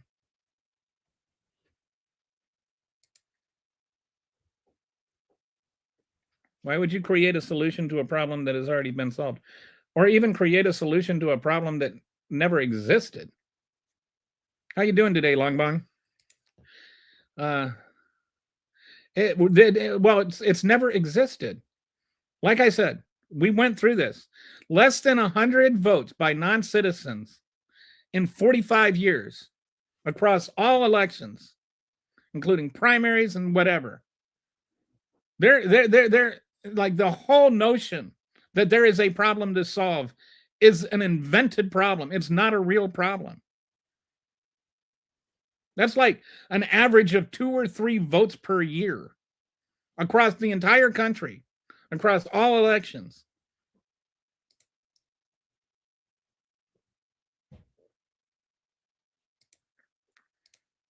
Okay. How would you know without proof?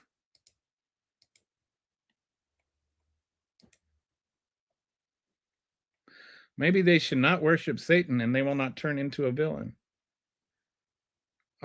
Yeah, I don't think that there's anything about Satan worship here.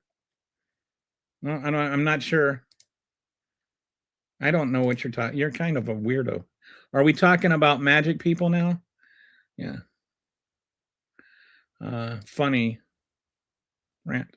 Moral zombie floating our biscuits. Absolutely entertaining. Okay, well, that's a lot of nonsense. Are you a pilot?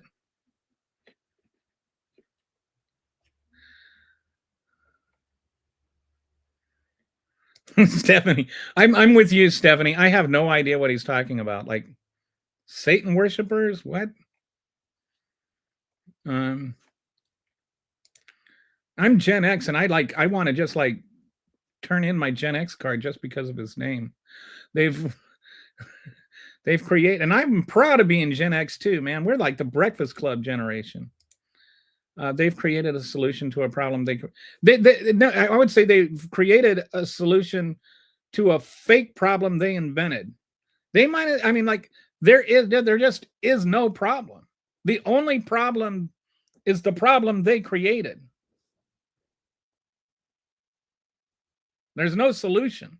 The only solution is to not create the problem. Why is Trump doing this, you ask? Short for his own election interference? Yeah, so that he can. He's said why he's doing this over and over again. He doesn't want to get impeached again. He keeps saying if the Democrats take back the House, he'll get impeached again. And everybody knows that's true. Nobody denies that it should be.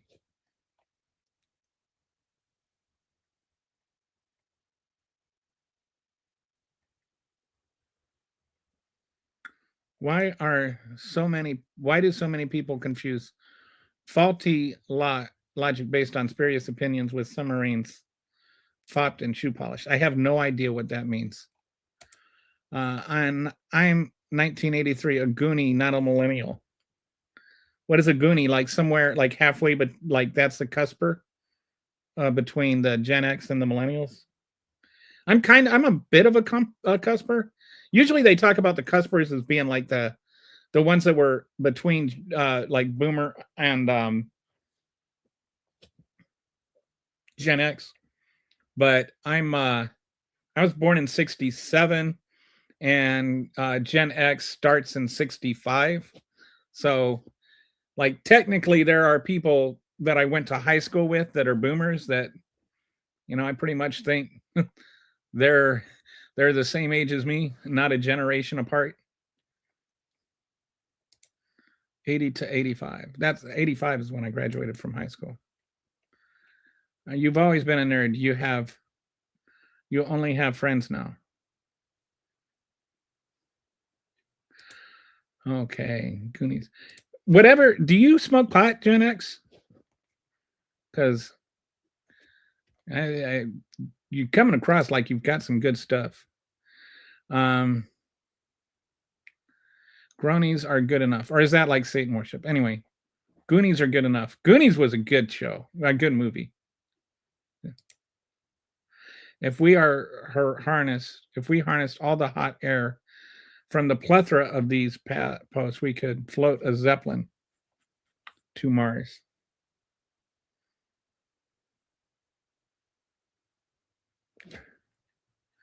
Hey, I smoke pot and my texts never look like that. It's just different strain.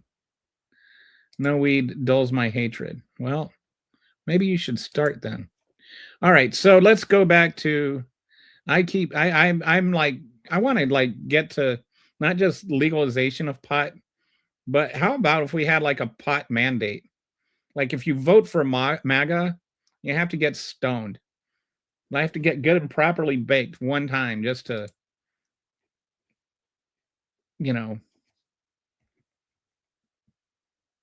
calm down and think. All right, Exhibit G. We're up to Exhibit G now. I've done through A, B, C, D, E, F, and now we're up to Exhibit G, mid-decade redistricting. So Bannon made a call. So like when people talk about, you know, when I brought up the ICE, Bannon talking about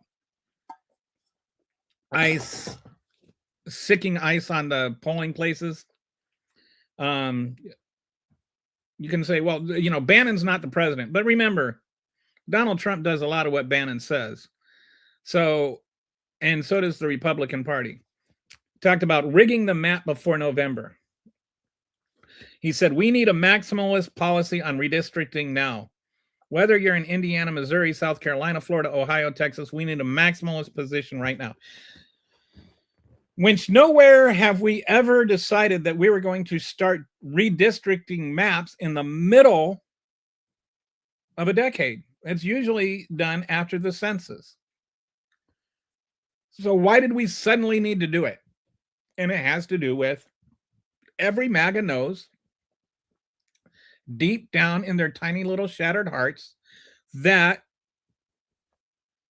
redistricting, or that they're going to lose the House in 2026. It's just a fact.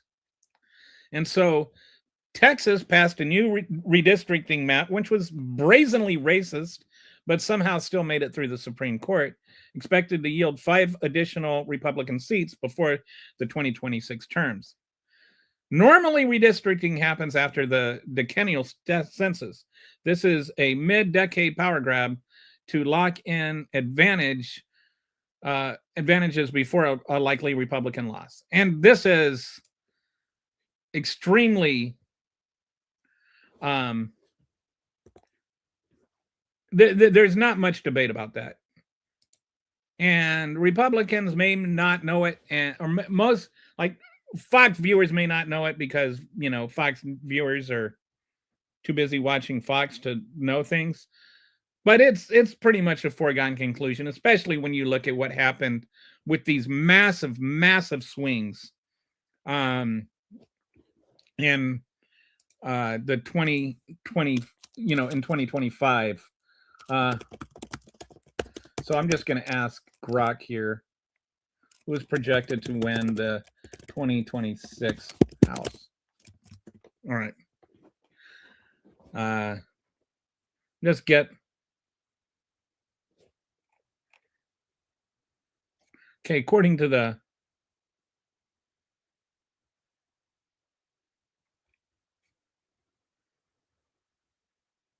okay.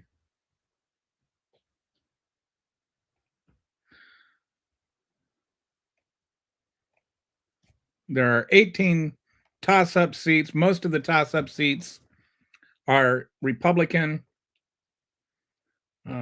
Okay, so here we go. Democrats have a roughly 69% chance of winning the House majority as of, you know, today. And I'd say that's kind of low. And I want to bring out something, because I think something that people are missing with this whole gerrymandering thing is there is something called dummy mandering. And dummy mandering is when you try to gerrymander things, but you end up shooting yourself in the proverbial foot. By the way, here's a joke for you, Kitty. I'll see if you like this. Did you hear that Sherlock Holmes accidentally shot himself? Or why did Sherlock Holmes shoot himself in the toe when he went hunting? The game was afoot.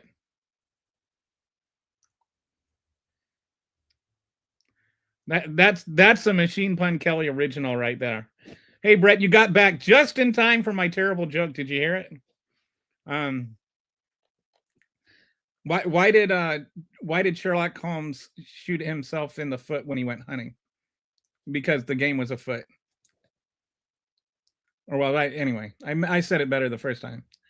All right, so I distracted myself, which is easier to do. I think ADHD might be contagious. My wife has ADHD, and I think I've been catching it. Yeah, they don't call me Machine Pun Kelly for nothing here. So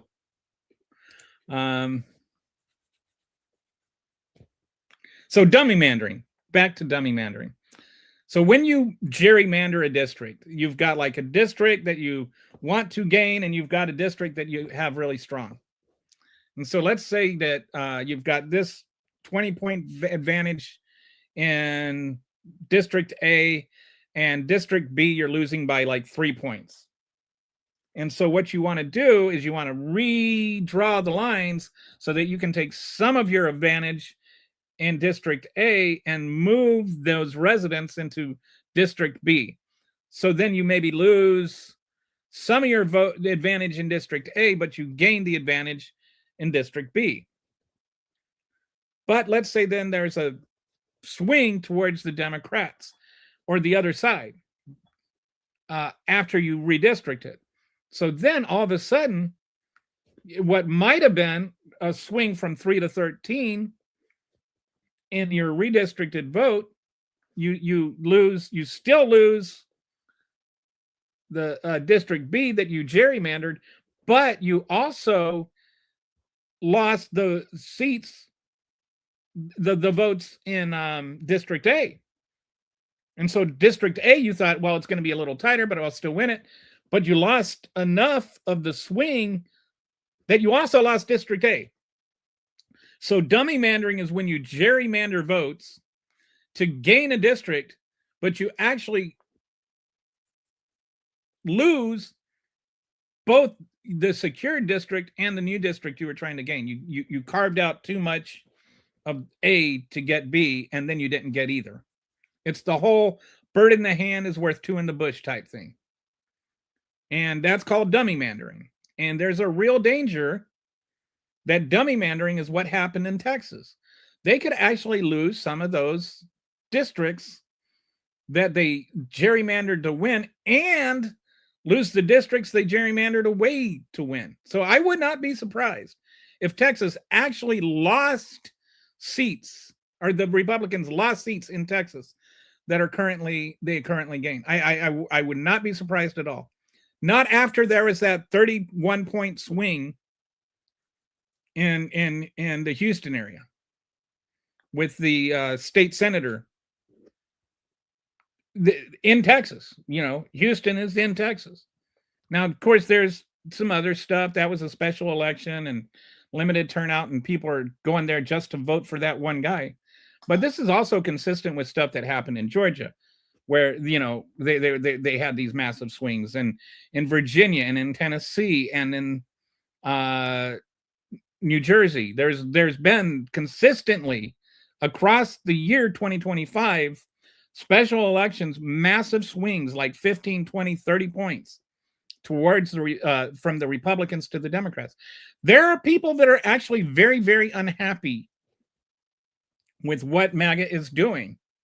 There are people in rural districts in Texas that were gerrymandered where their hospitals are going to have to be closed because of, you know, the big, beautiful bill. And they talk about, oh, well, we got these $50 billion that is better. Yeah, but you took away $150 billion. You don't chop off somebody's arm and then give them a Band-Aid for their finger. You know, that's what they did with this $50 billion. People are like, oh, they're just giving them a Band-Aid for a wound. They're giving them a Band-Aid for a cut finger after they chopped off their arm. That once the hospitals are closed, it doesn't matter. And when you cut their Medicaid and the hospitals close, it's not just the Medicaid recipients that don't have a hospital to go to anymore. And when you talk about Texas, one of the biggest agriculture areas is beef. And with Texas beef in particular, they're the ones that are actually suing Trump over tariffs. And they got double slammed. First, they got slammed by the tariffs on things like steel, for fences, and the fertilizer that grows the feed. They're not a direct tax on feed, but they have to buy feed, and then the feed that they buy from, they have to buy fertilizer, and then that fertilizer has a tariff on it. So their price of raising their cattle is already up.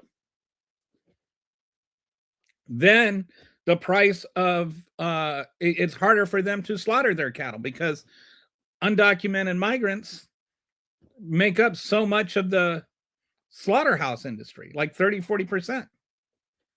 So they have like beef just boiling because it can't get slaughtered. Then on top of all that, he's raising their price to raise beef. Then he does this thing where he takes away the tariff on imported actual finished beef. And so they're getting hit both ways.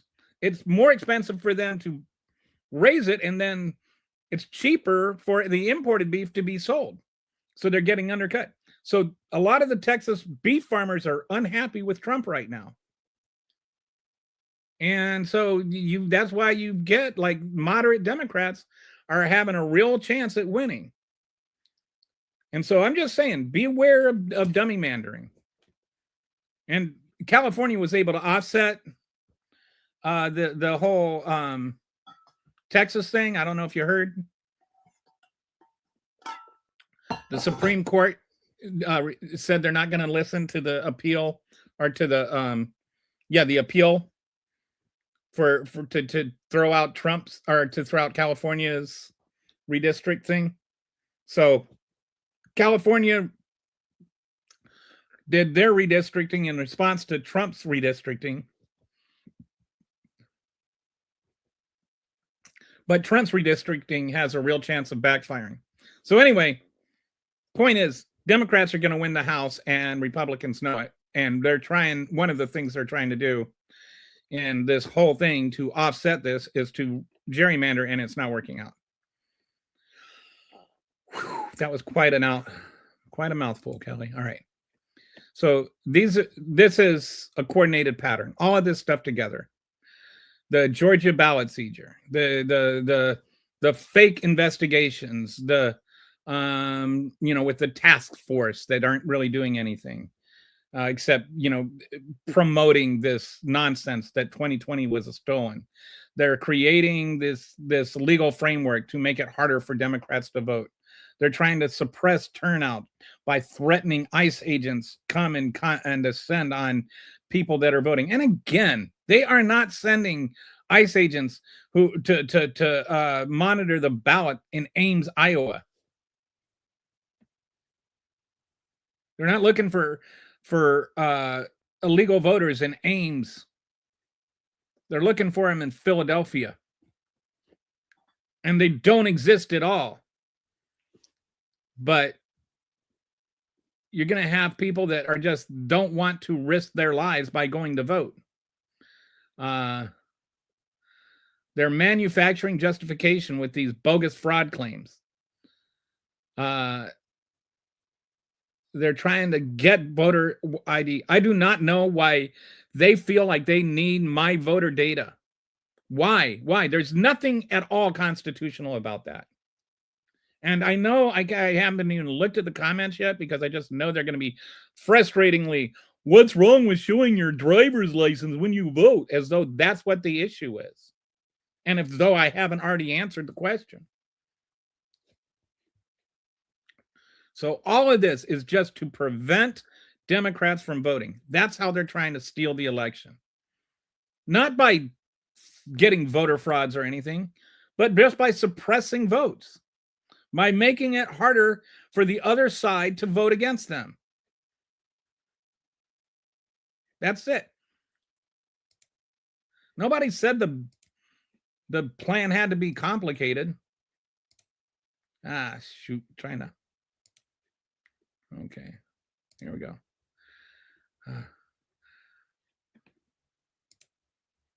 I have big regrets on 2020. Donald Trump.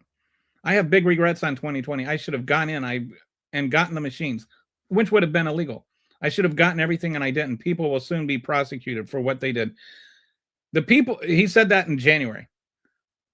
What they did, not one person has ever brought to light one illegal thing that they did wrong. What should they be prosecuted for? But Donald Trump can just sit there and bloviate things out of his poop-filled diapers, and MAGA will run with it. And there's nobody that broke any laws in Georgia. There's no illegal, no real number. You know, like somebody's probably going to send me one vote from, you know, like 2018 or somebody tried to send me something that I thought was incredibly ironic. Proof that there was one illegal vote in Georgia in the 2024 election, the one that Trump won. And that's supposed to prove to me that Trump had the 2020 election stolen from him? He's telling us exactly what he wants to do. In 2020, he tried to seize the voting machines and failed. Now he's building the legal and operational infrastructure to succeed in 2026. I don't know if he win, if the Republicans hold the House somehow through all this chicanery, I don't know he leaves in 2028 or in 2029, I should say. But isn't this fear mongering? You know, that's what they say. They say, oh, we're just fear mongering. We're just, you know, we'll say anything and blah, blah, blah. As though Donald Trump saying isn't fear mongering, you know. Democrat politicians fear mongering to support political points. That's what the White House actually said. It's not just me saying they're saying that. The evidence says otherwise. Every action documented here is public and confirmed. And again, this is in the YouTube's. The link to this deck is in the document section. And you can go and everything is sourced in the speaker's notes. Courts have already blocked parts of Trump's election EO as illegal because they're illegal. Federal judges have rejected a DOJ voter roll demands because they're illegal. Like, why is it that everything that you do or that Trump does that is illegal, you're okay with? But then when it comes to, when it comes to stuff you do agree with, or you don't agree with, then it's just everything is illegal, even if it's not illegal.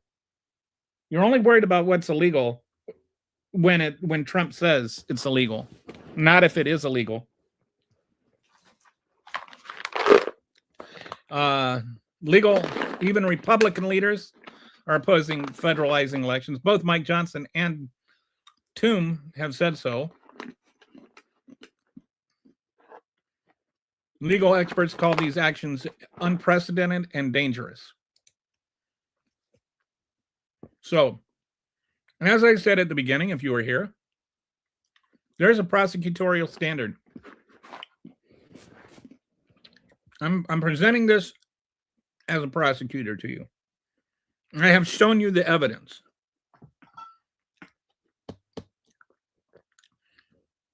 There is a pattern of conduct.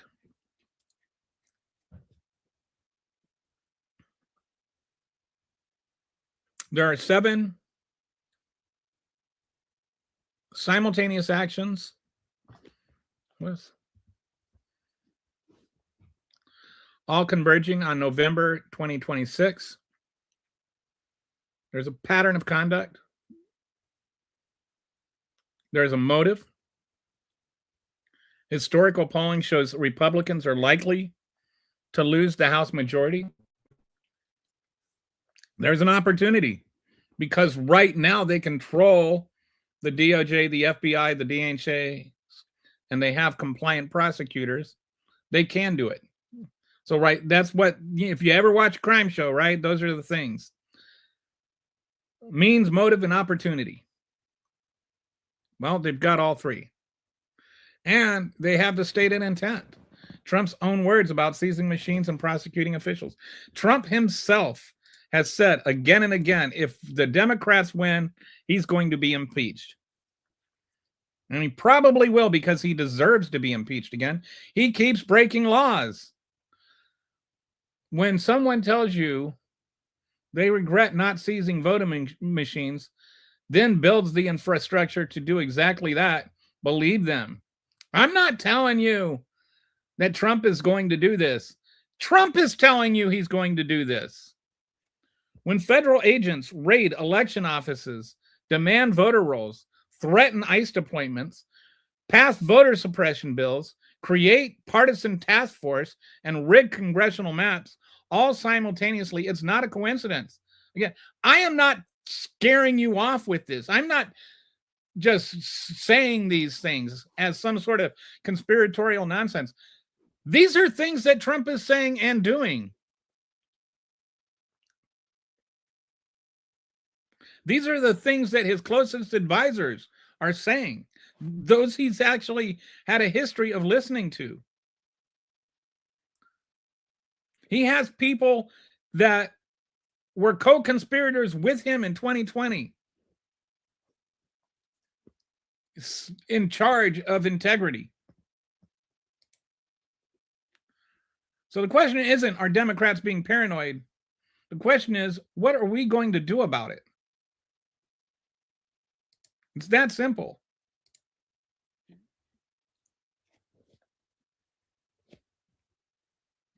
So that's the end of the day. So we got a bombshell. Wow. So this is from the Krasensteins. I don't know how to pronounce their name. Those short twins. For years, okay, I know some people like just reflexively deny everything that they say without considering that it could be true. They just don't want it to be. But anyways, let's look at this. For years, Donald Trump has insisted that he cut ties with Jeffrey Epstein, claiming he kicked Epstein out of Mar-a-Lago before Epstein's crimes became public in 2009. The implication has always been clear. Whatever Epstein became, Trump wanted no part of it. That's what they're always saying. As though he hung around with this sex predator for 15 years without knowing he was a sex predator. Everybody, like the Republicans, want to look at, oh, well, this person had contact with Epstein even after he was convicted of his crimes. And it's like, okay, Donald Trump hung around with him while he was committing his crimes. And he was not just hanging out with him. He was hanging out with him at sex parties while he was committing these crimes, which is a bit more, to me, suspect. But newly surfaced material from Epstein files complicates that narrative in a way that's hard to ignore. So we've got, I'm going to just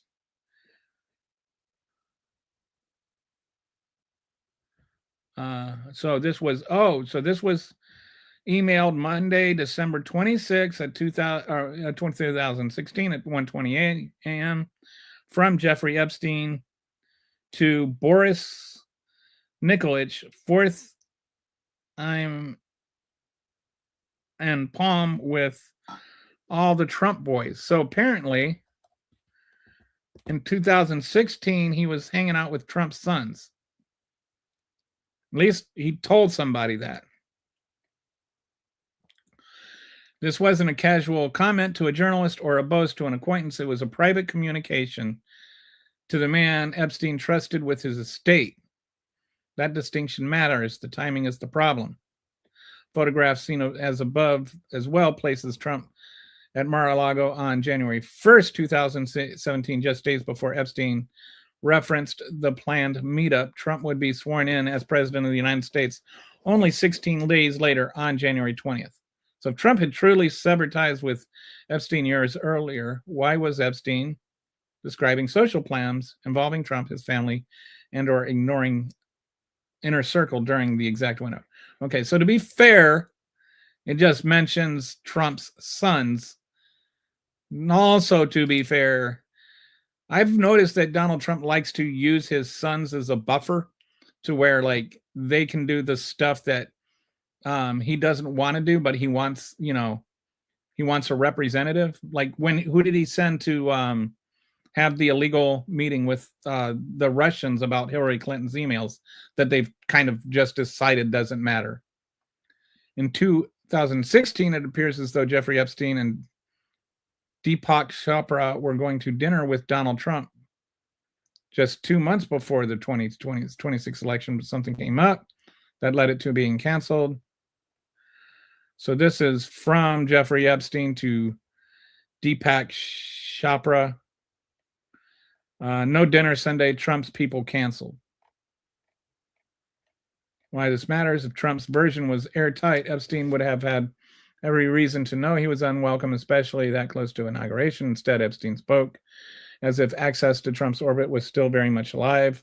That doesn't automatically mean Trump himself met with Epstein, but it directly undermines the long-standing claim that Epstein was fully and permanently cut off from Trump's world. The dates line, the locations line, and the statement comes from Epstein to his own executor, not from speculation or hearsay. So that's interesting. I mean, it's another one of those things that's in the realm of interesting, but not proof of anything. But still, it is interesting. It is interesting. All right, so let's we can. All right, what do we got here? Okay. Who the hell is Billie Eilish? Isn't she a singer? Are you thinking of Billie English? Is Billie Irish the maybe Billie Eilish is like the Irish version of Billie English. Like there's one from England and one from Ireland. Whereas Jason Statham is the beekeeper. The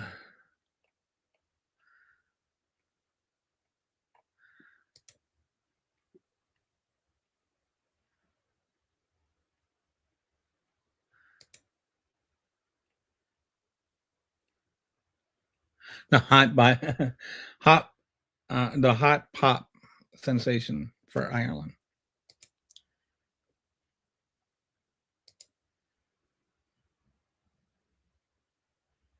He flew on a plane 28 times. He's guilty.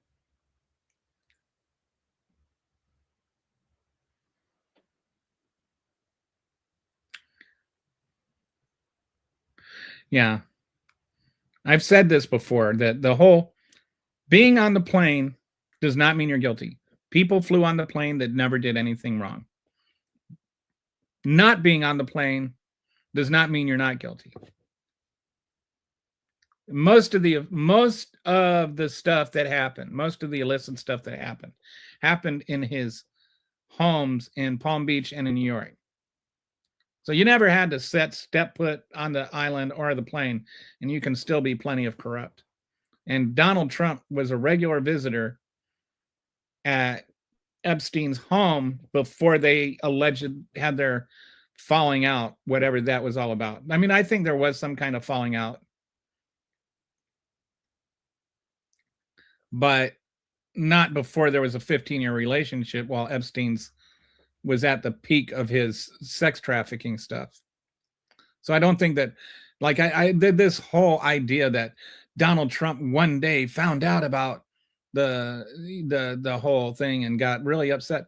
There was even this one's actually validated that there was a girl in like 2001 that worked at Mar-a-Lago that was sent to Trump's house or to Epstein's house to give him a massage, and then he tried to go pedo on her, and so she came back all disturbed, and they continued sending people to his house years later. According to Trump, the falling out happened in like 2006 or 2007 or something, maybe 2005. But this happened in 2001, and he knew about it. So even according to, like what we know, he had awareness that Epstein was a creep, and he kept hanging out with him for like at least another 5 years. So I doubt that was the first time he knew that Epstein was a creep either.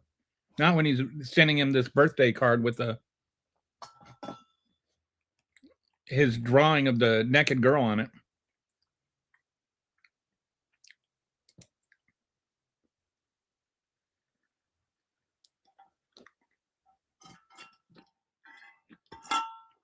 Yeah, I don't know how much everybody knew about it, though. I don't think it's fair to assume that like Barack Obama knew what was going on. Like he didn't. Why would he?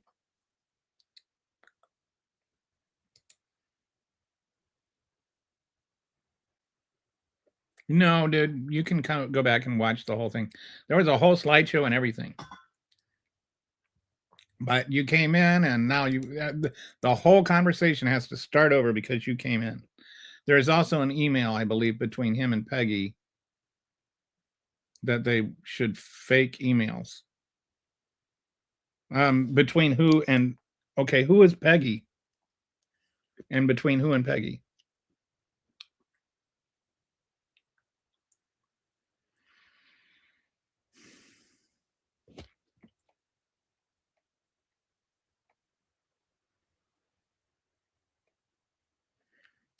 I think that this goes back to what I was saying about there's something about this whole like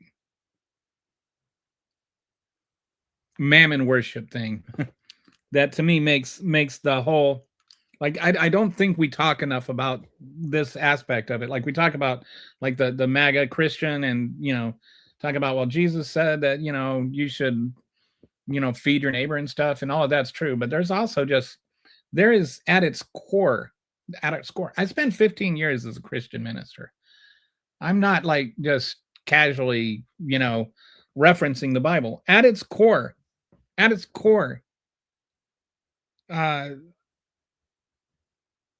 capitalism is the worship of mammon, and the Bible says, Jesus said, you cannot worship God and mammon both.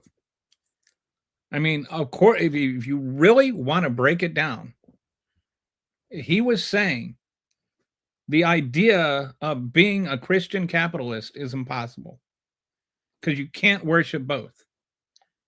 So you can't worship mammon and be a Christian. You can't worship mammon and worship God. Those two things are mutually exclusive. Capitalism is just another way of saying worship mammon. That's saying that this is the driving factor of all humanity. Capitalism is the opposite of Christianity. But we never talk about that part of it. It is a fact. I don't know what's a fact, but I like your profile picture. Like when fish fly. Trump ain't guilty, but Clinton is. Don used the phone to commute to work. Used the plane.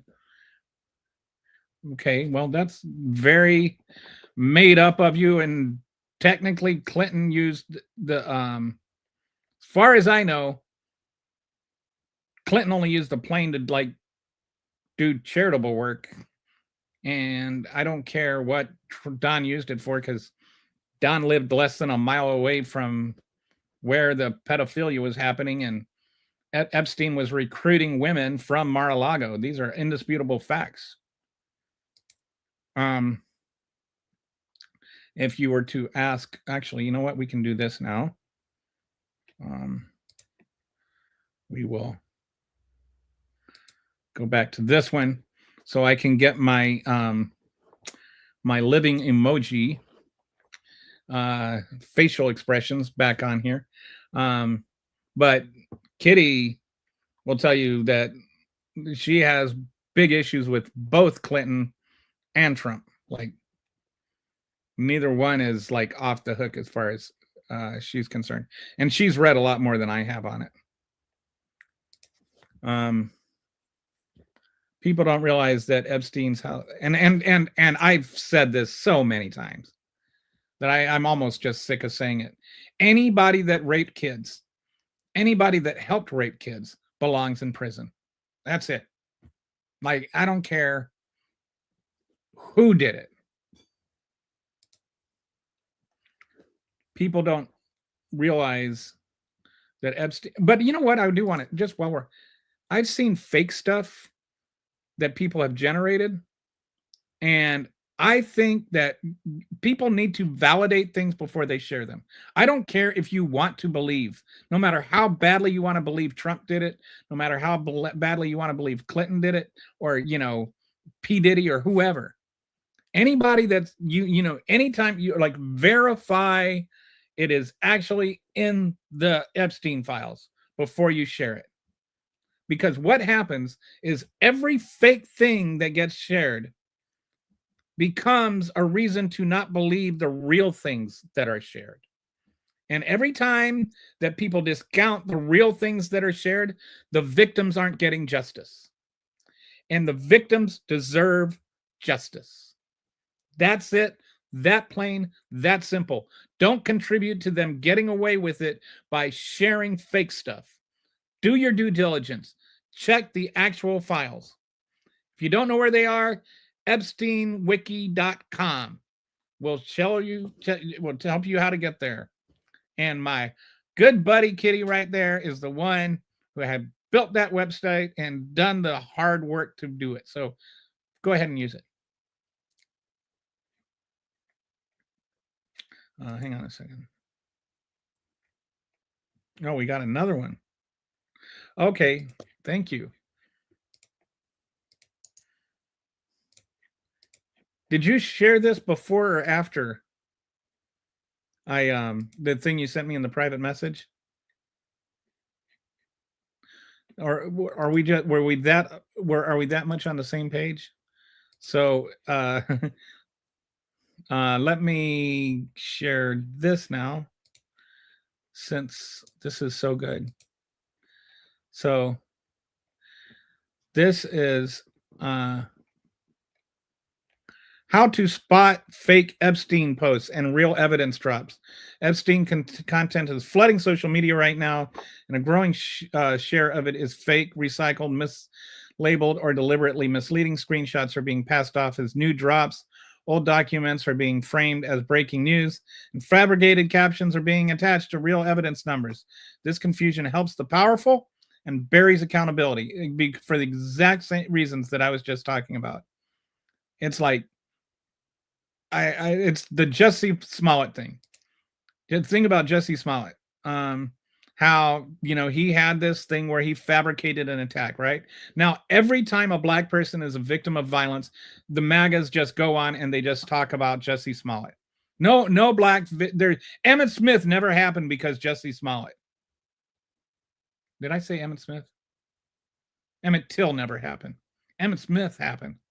He happened to 3 Super Bowl wins. Emmett Till did happen too, but to them, Emmett Till didn't happen because Jussie Smollett happened. By the way, I'm going to anger some people with this non sequitur here. I give me Emmett Smith over Barry Sanders.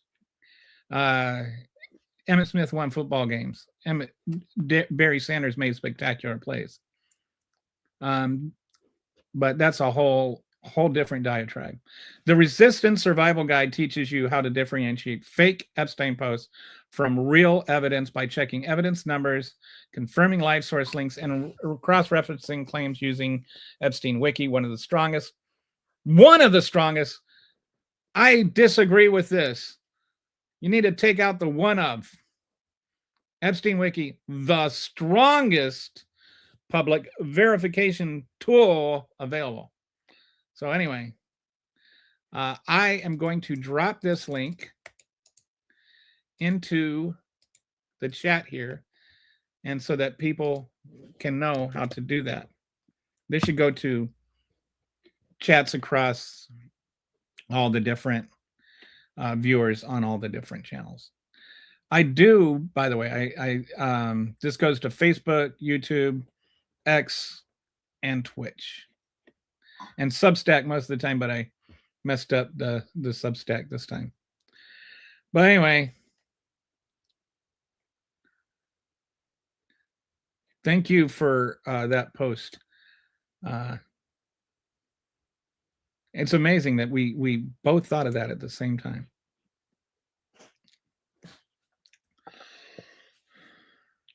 Mammon is basically the devil, right? That's how, biblically, that's how the Bible gets to you, or the devil gets to you.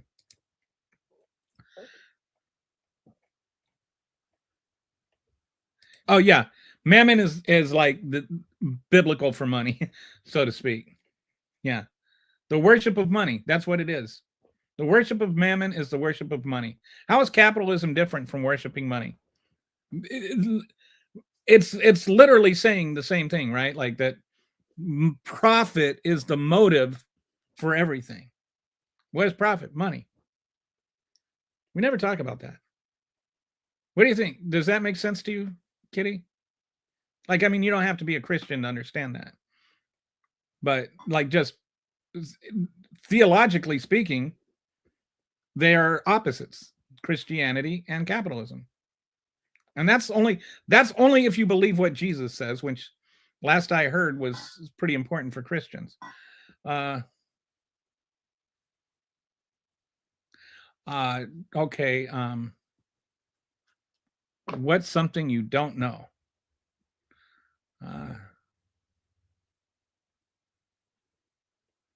Did you know that durum is the wheat they make pasta with? I don't know what you don't know. I know a lot of useless things. Okay, I'll tell you, Fox News has all the answers you want. I believe Tiffany Doe and Kate Johnson, poor girls. The whole Kate Johnson thing, she got dismissed by the mainstream media like back in 2000, like before everybody knew who Jeffrey Epstein was.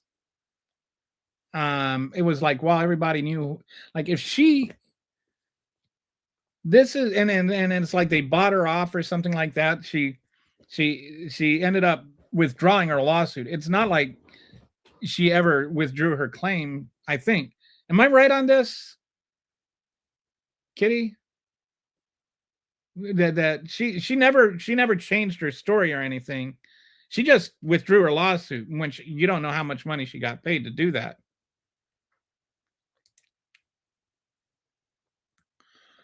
Okay, so completely hypocritical. What if Trump wasn't involved? I don't know what the hypocrisy is. I am saying everybody who was guilty, and I've never made this about Trump. And if anything, like Kitty probably thinks I've gone too far out of the way to not make it about Trump. Like I do not make it about Trump. I am like 100%. Anybody that raped children or helped rape children belongs in prison. That's it. I don't care who did it. And but here's a question that I honestly have this question. And maybe you can tell me what you think. After the law, the settlement, the not settlement, the plea deal with Florida that was just way too soft. The victims of Epstein were not happy with that. And so they were trying to appeal that, like, try to get that plea deal thrown out. Because, like, I think one thing, they didn't even get a say in it. They were never even approached and, like, what do you think? Like, normally when there's a plea deal like this, they go to the victim and say, are you okay with this? They never were even told about it. And so they were trying to appeal this plea deal.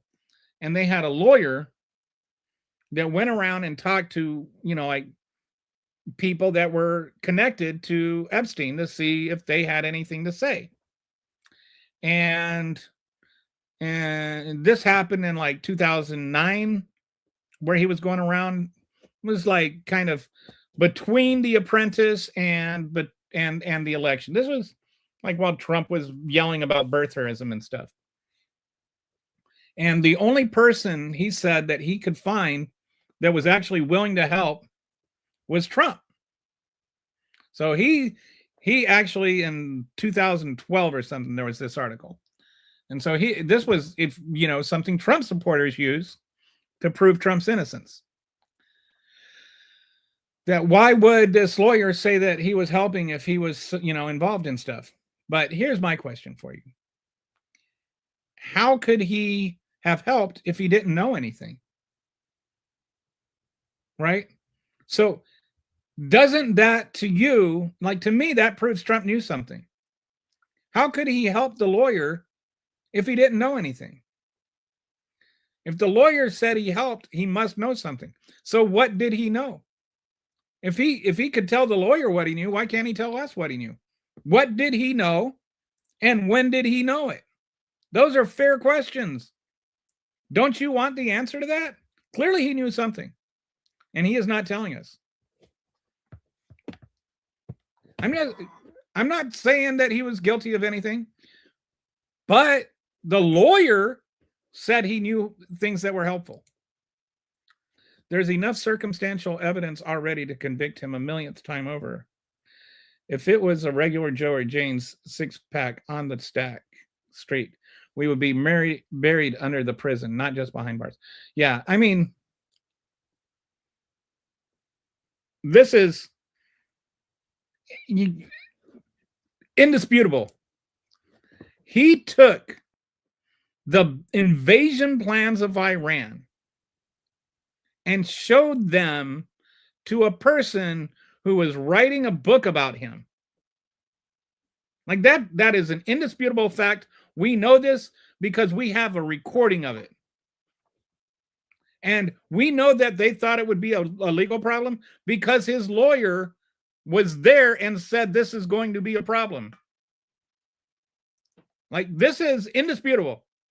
Anybody else that had the invasion plans of Iran in their house and was showing them to reporters would be in prison. If somebody in his administration showed invasion plans to a reporter right now, they would be in prison. He would prosecute them for doing what he did. That's how we know it is prosecutable. He is prosecuting people for leaking things far less than that.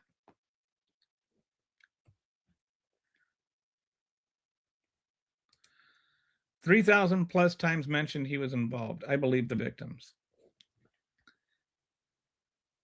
1,000, maybe, it's just a little bit suspect.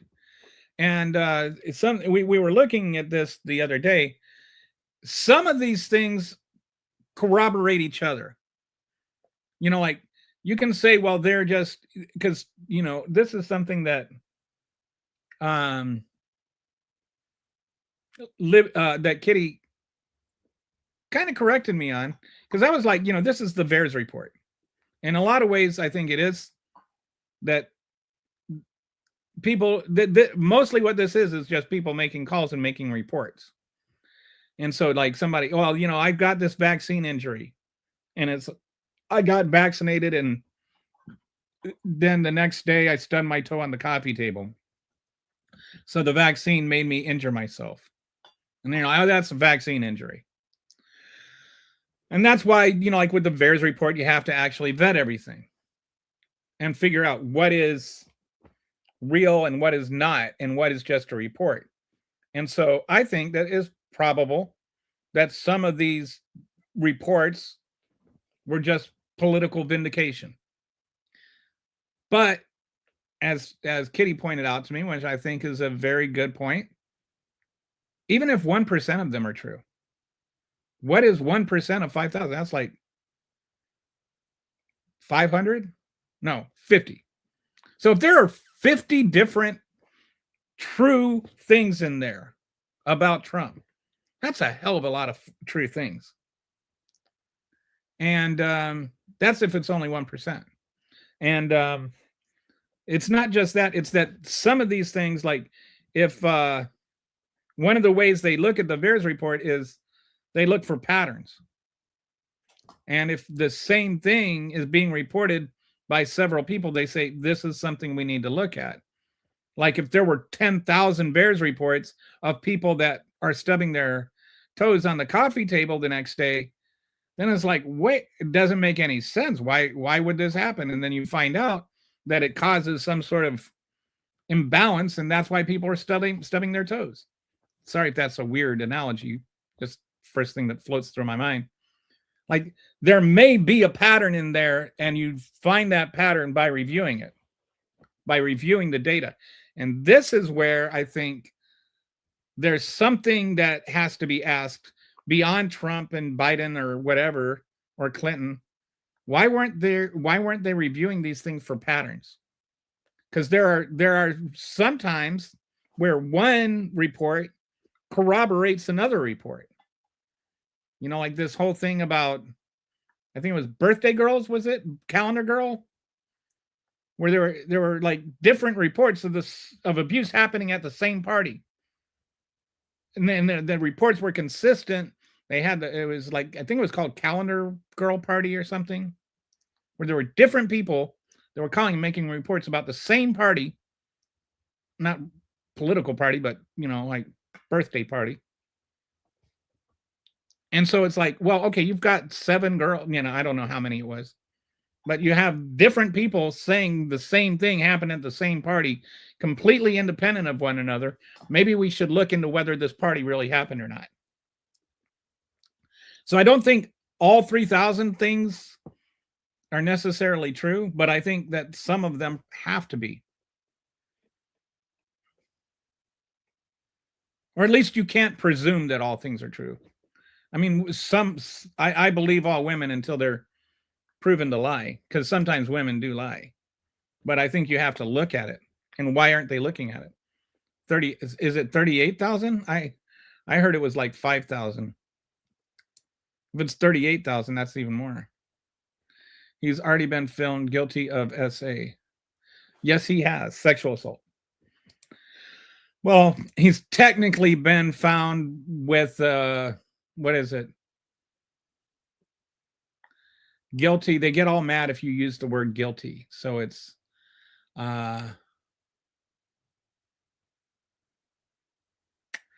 the word. What is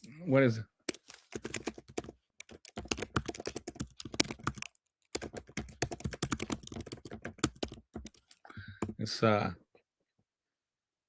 liable.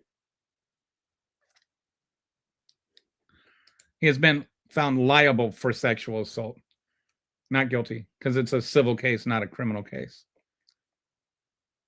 And it, you know,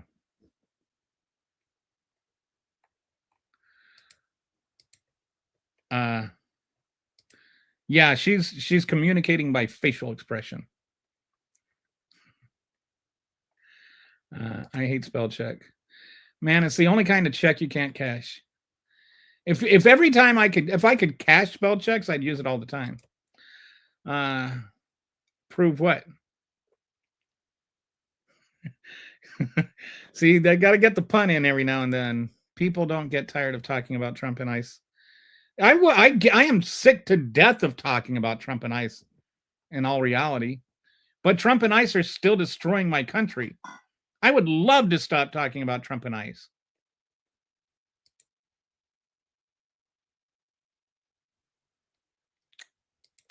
This man doesn't even have a wife. Well, my wife of 28 years would be shocked to find that out. Stephanie Trump was never. Oh, Stephanie Trump was never found guilty of. Well, he was found liable. Betting is good. I think betting is very important in many situations. Yes, different people. So if different people make this, like if you say, like, let's say 7 different people come to you and say, if one person comes to you and says, you know, the bank was robbed today, and you're like, I didn't see anything about it on the news, I don't believe you. And then another person tells you the bank was robbed today and they were in the bank. And then a third person says they were in the bank when the bank was robbed. At a certain point, you start saying, maybe the bank was robbed and the news just hasn't picked up on it yet. Like, enough, when there's a pattern, you have to look into it. I used to be a man trapped in one body when I was born. Okay. I guess it's not a show until somebody makes a stupid comment about trans people. It's like every episode. That's like the free space on the bingo card. James O'Keefe just got an FBI official who does investigations, saying no one will be held accountable for the Minnesota fraud exposed. I call him James O'Keefe. He is such a queef. Now my life is pretty clear. I think it wasn't reviewed because everyone was involved in some sort of way. I don't think it's necessarily true, because I just, you know, I don't think that every single president sits there and reviews every single FBI case. You know, I think it's a matter of what goes up to them, not what, you know. Do you think that the president of the United States sits there and personally reviews every case that goes through the FBI? Like, where you know, like, I don't even think that until 2004 any president knew who Jeffrey Epstein was, other than the future president Donald Trump. I mean, maybe they knew him. Well, I mean, like, necessarily knew what he was doing. I don't know if Bill Clinton ever even knew there was an investigation into him. I guess we'll find out soon. They'll probably ask him about that. I don't know why they're making Bill Clinton the target of this inquiry. I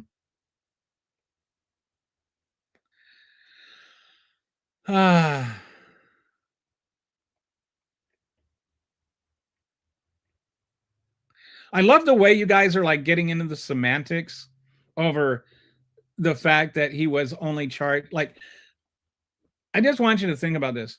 Okay, he was not charged with sexual assault. He was not found guilty of sexual assault, but he was sued for it in a civil case, and he lost that civil suit. That means that a jury found beyond a preponderance of the evidence that he had sexually assaulted a woman by doing exactly the thing that he said he does. So you're like, okay, that he was only like this. Oh, he wasn't convicted of sexual assault. He was only found liable for it. Like, oh, that makes it okay.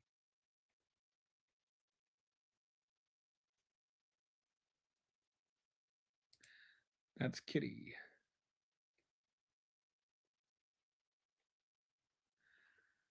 Donald Trump's up all night like a vampire.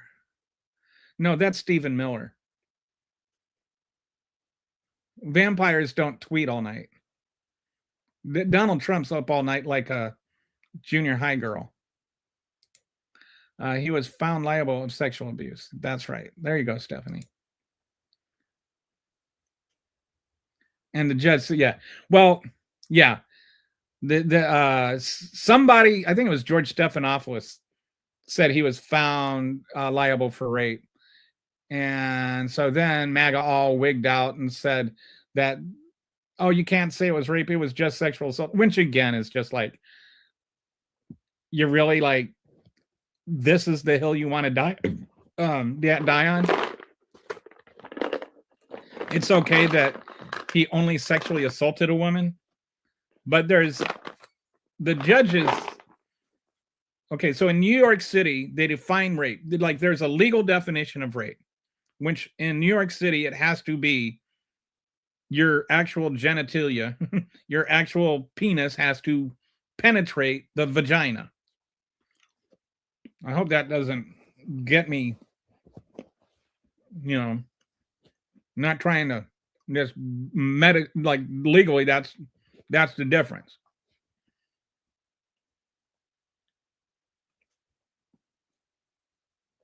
So, hey, Kitty, can you get me a glass of water while you're up?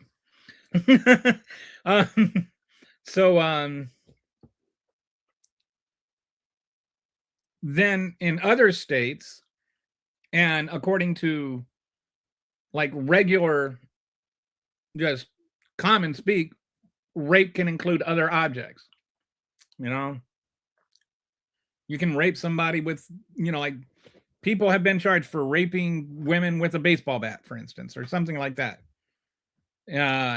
You can penetrate with other objects, and including your fingers. And just according to vernacular, that happens also. So according to the New York legal definition of rape, he did not rape her. But according to the meaning of the actual word rape and the way that it's commonly used, yes, he did. And so that's what the judge said, that you can't hold George Stephanopoulos to the actual legal meaning of the New York statute.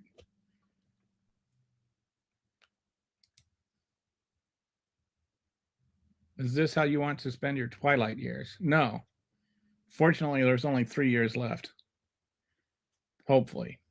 Maybe not. Maybe it'll be less.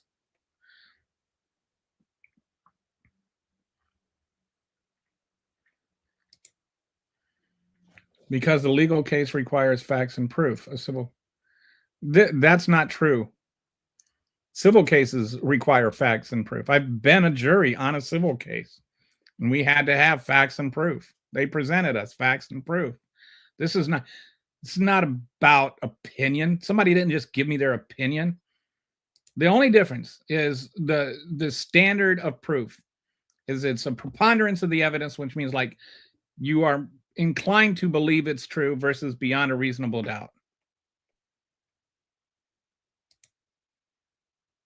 Yeah, E. Jean Carroll. Ober, Gruppenführer, Nastafaro. I can never say his name, Nostrafu. Something, is that like, what does that mean? Kitty knows German. Actually, your first language is German, right? Oh, Obergruppenführer? That's Yeah. that's like the general leader in the SS. It's a high-ranking SS officer. Because I was thinking it also fits Trump, like he's the groping Führer. He is the father of all gropers. You need to get some help and just remember Trump will keep winning and winning and winning. Okay. Except Trump hasn't really been winning, has he? You fit the liberal archetype to a T. You mean smarter than you? And women don't have to worry about putting their hands over the drinks when I walk into a bar? Thank you. There's a MAGA guy Live RN getting destroyed. There's a MAGA guy live right now getting destroyed. Oh, I don't know what that means. Like on this, you mean here or just in general? I imagine anytime there's a MAGA guy, especially involved in any kind of argument, there is a MAGA guy getting destroyed. They just won't realize it. Stephanopoulos did not pay out millions for slander. The network ABC paid out millions in a lawsuit because they were being leveraged in their in a merger. So they did that when they shouldn't have done, and they also admitted no fault in doing it. That was Donald Trump extorting money from a news network. That's what it was. That's not something to be proud of. So civil cases have a lower standard of evidence. No, civil cases don't have a lower standard of evidence. Civil cases have a lower standard for finding the standard of I don't know, when you say the standard of evidence doesn't change. Like, you still have to have like objective, like, I don't know what you mean by standard of evidence. Like, it still has to be true. You can't present fake things as evidence. Like, evidence has to be true. That it's not like people are allowed to take the witness stand and lie. It's just that the standard of the jury instruction changes. It's a preponderance of the evidence. It's not the beyond a reasonable doubt. So if you can say, like, well, it's possible, that this isn't true, but it's more than likely true, then you can still find somebody liable. The difference is only in the jury instruction, not in the presentation of evidence. It is common for people's narcissistic personality disorder to have very disrupted sleep and sleep a few hours at night on a regular basis. Well, he makes up for it in the day, like during cabinet meetings and jury trials and stuff.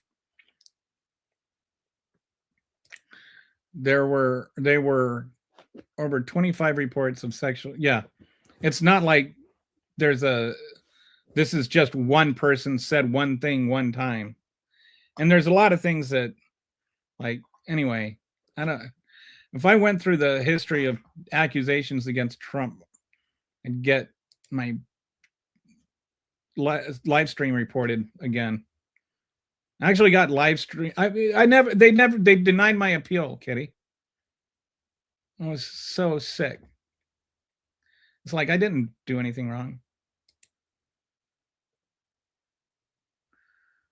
Why do I know so much about what stuff? Just I read.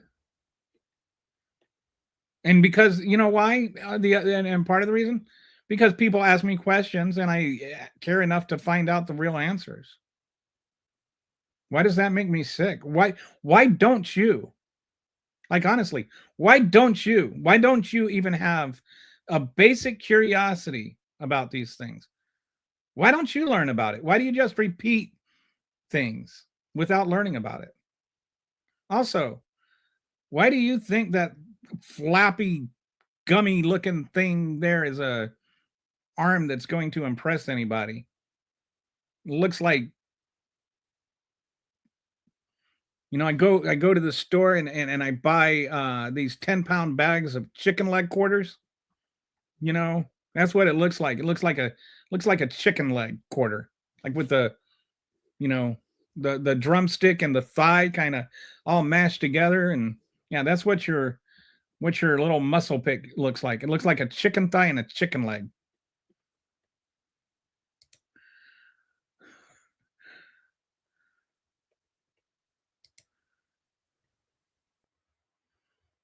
Uber group. We, the father of Uber Groper Fuhrer. That's what he is now. The ultimate Groper daddy. Uber Groper Fuhrer.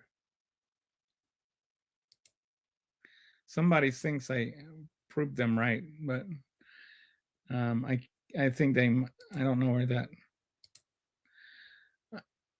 I am asexual, so I will just keep an eye on it. Thanks. Was a statute of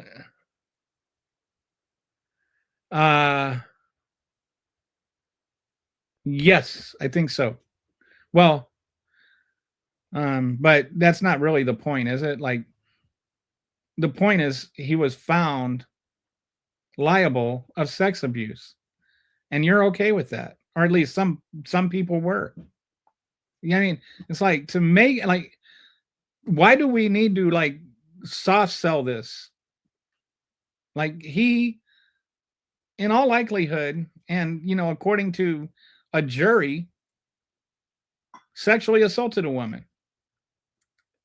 Like a jury of his peers, a jury of people that actually sat down in a jury and listened to the evidence day after day.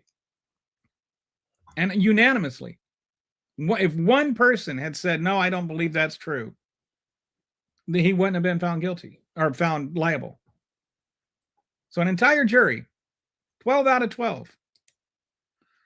Sir, I am a conservative, but would like to ask some questions.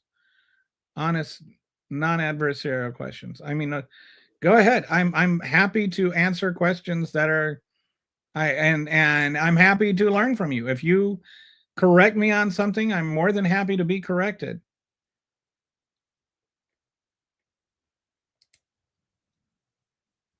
Night of the Weird, you are a troubled person not to understand with the mountains and mountains of actual reports and Trump's own. Yeah, there is like literal actual evidence that is just undeniable about January 6th and stealing the documents.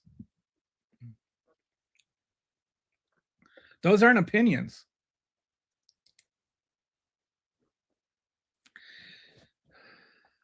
The majority of Americans did not vote for the policies Trump is enforcing. A plurality voted for Trump, not a majority. Actually, more people voted against the policies that Trump is enforcing than voted for them.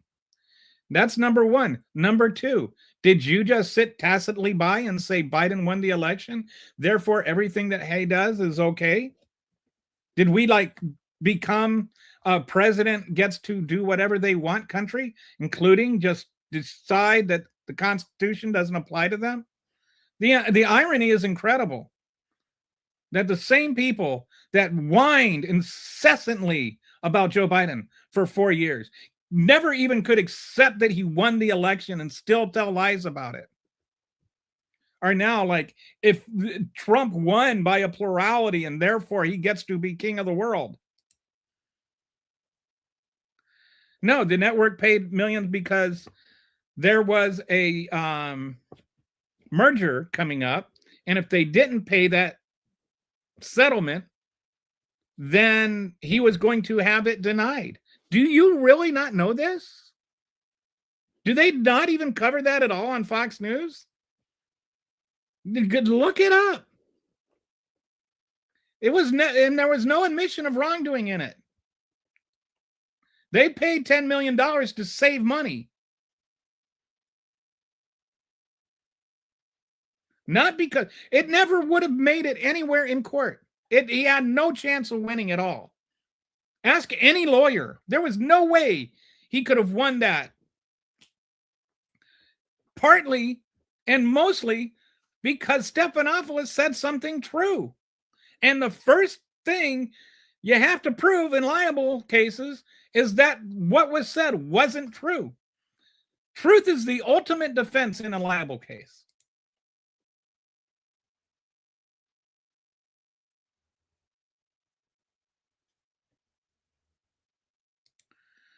He has been waiting because he expects exports money and is quid pro quo for his own personal gain.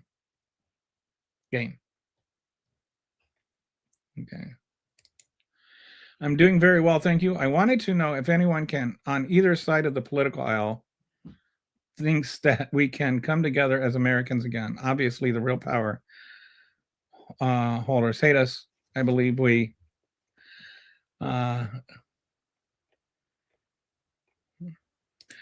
to come together and stop fighting to deal with the bigger threats, i.e. Epstein files and its contents. We can argue. And, Pamela, I will say that I am 100% in agreement with you. And I brought this, I think of right now, like one of the biggest things one of the biggest issues in the country that everyone agrees on is immigration and immigration reform.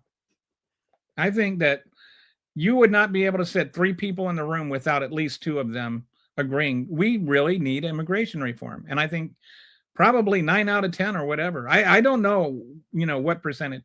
And we've had a situation where we haven't had major immigration reform in 40 years because no Congress seems to want to pass it when the other party is president. Because if the other party is president when it gets passed, then that's good for that president. We had an immigration reform under we had an agreement for immigration reform under Biden that Trump nerfed. There was immigration reform under Bush that got spiked. There was immigration reform under Obama that got spiked. We keep getting immigration reform, at least, wanting to talk about it. We keep getting deals but nobody will pass one. Everybody knows we need it, but nobody wants to do it. Not because they'd want to take the blame for it, but because they don't want the other side to get credit for it. That's how bad we are. I mean, like that I think speaks to the heart of what you're saying. We are so divided that we can't even do something that everybody wants done, because if somebody does the thing that everybody wants done, then they get credit for doing it. That's how insane it is. So I agree. Like, I think that I would much rather be spending this time talking about immigration reform and having a real honest conversation about immigration reform and what it means. And I talk about this almost like every single day. What we need with immigration reform is not just, deporting the illegals. We need to have changed the immigration laws for everybody involved, from the migrants to the small business owners, to the small farmers,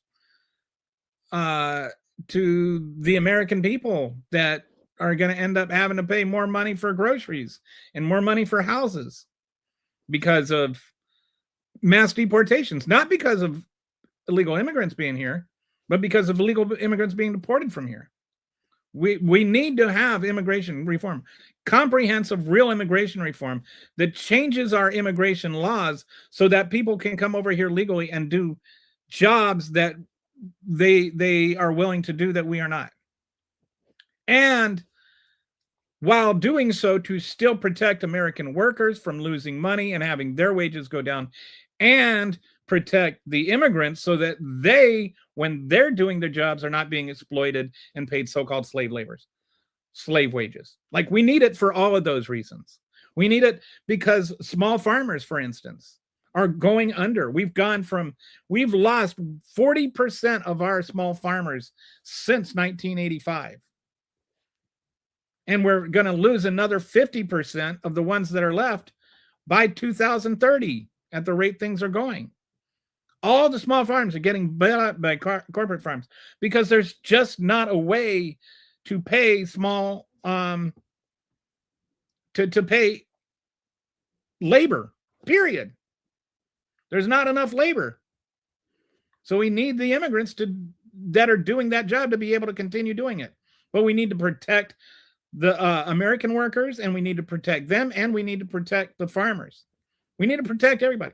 There is no reason we should not be able to find a way to do immigration reform. And yet we Never do, because as soon as we get it, somebody gets credit for it. And if somebody gets credit for it, that's bad for the other side, because that's what we have become, a nation that doesn't want to do things, because if we do something positive, that just looks for the better for the other side. I say we should do things that are better for the country and not worry about the partisan politics of it. When we can't do good things because people will get credit for doing good things, that's a bad thing. Anyway, that is my response to your question. I 100% wholeheartedly agree with you. And I think that we just need people on both sides of the aisle and in the middle of the aisle, and people that are just disgusted by the whole thing, to come together and actually start talking about solutions to real problems, instead of ways to invent problems or, fake things like voter fraud, and actually talk about real things. I hate this timeline in our country. I'm so disgusted by the constant discord caused by Trump's deceitful lies. I have said this so many times on Twitter. I feel like we're in a time war and the bad guys won. Like every single, this stuff about, why are you guys always talking about Trump? And it's because every day Trump does like 5 or 6 more evil things. It's hard to not talk about it. It's like 1930s Germany. It's, Germans saying, oh, why do you guys, Hitler lives rent free in your head. Have to come together. How do you say rent free in German, Patsy?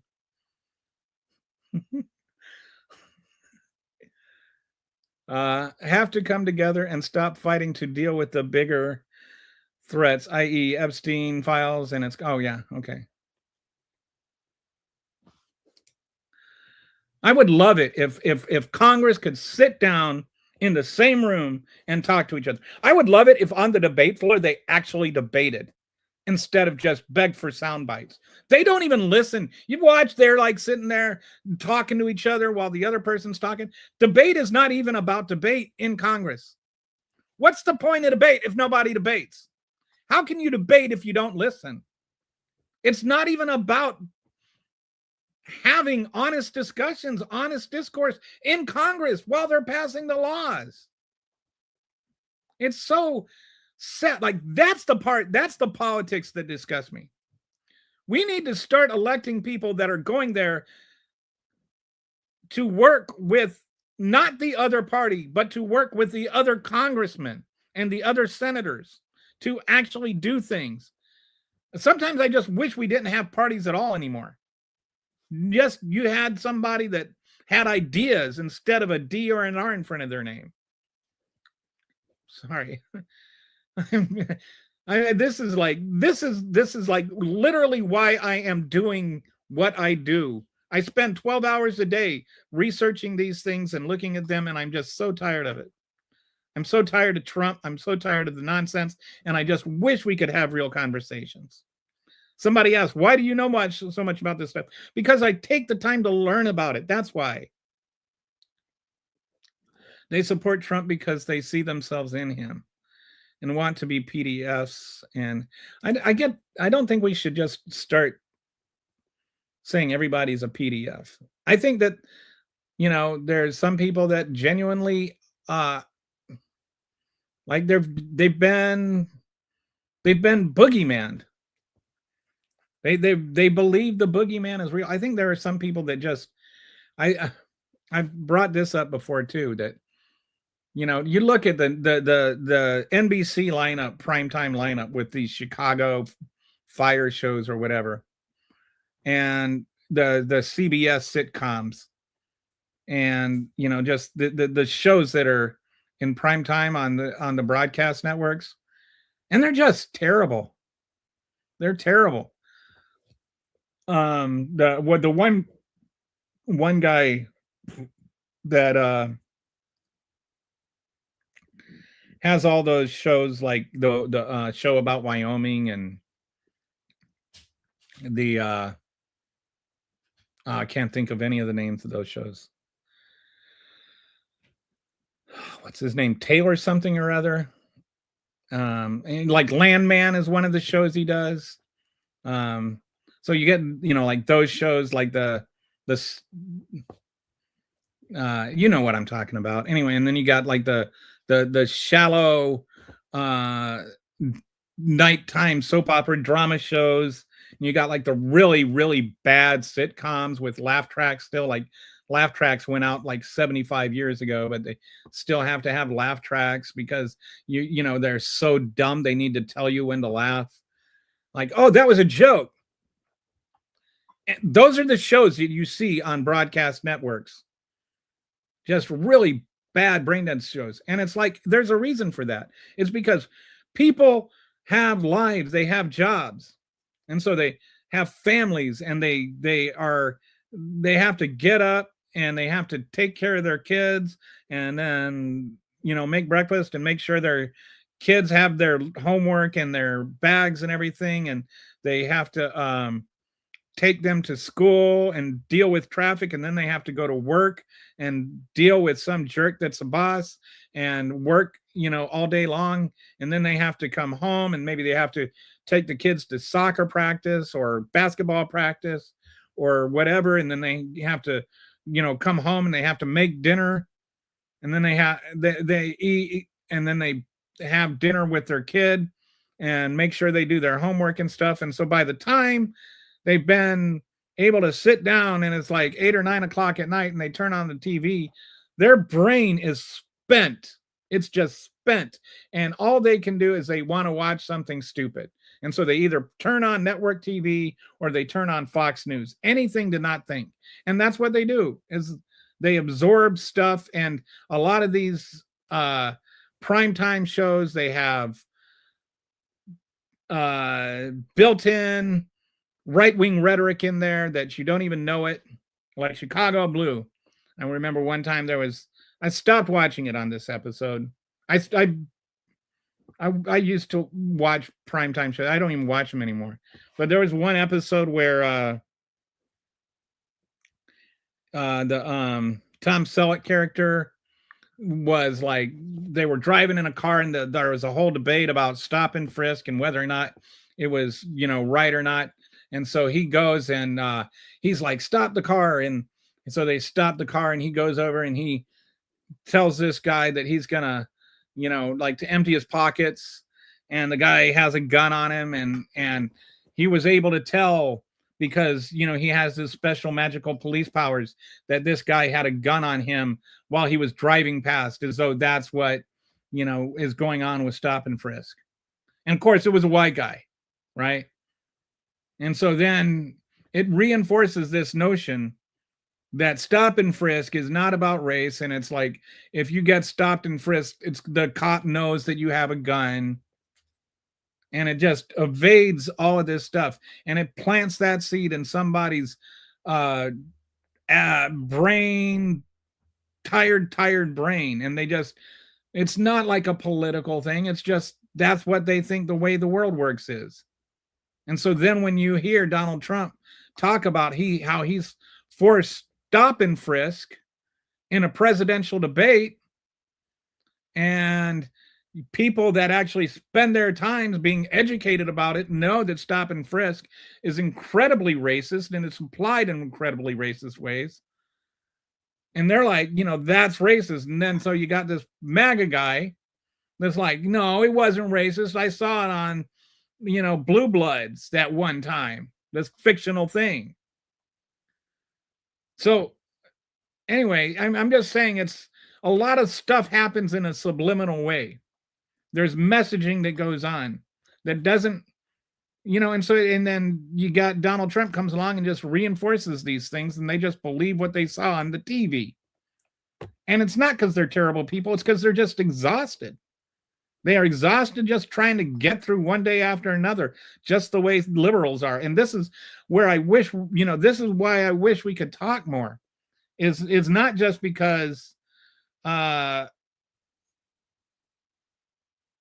think we become people to each other. When we connect as people. And I wish we could have more of that. Like, instead of judgment, they're judging us as being people that want to chop off children's penises, and we're judging them as people that just want to that hate everybody that's a person of color, and we don't know each other. And like I say, you know how like I kind of, when I was ignorant and didn't know any better, I judged transgender people until I started talking to transgender people. And I was like, oh, I'm an idiot. That's just plain old transphobic of me. And then I started denying that part of myself. Like I said, no, this is not true. I changed my mind. I didn't just change my way of thinking. I literally just started denying that thought pattern and denied continuing to think that way. I changed my mind. And that happens when you start to get to know people.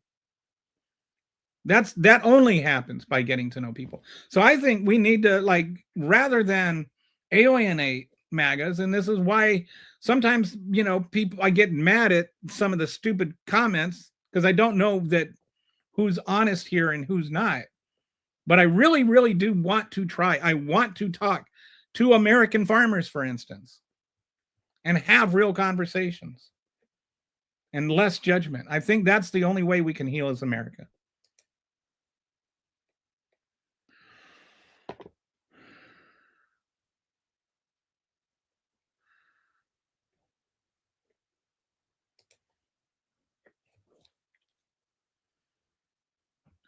Trump was not found liable for something he did not do.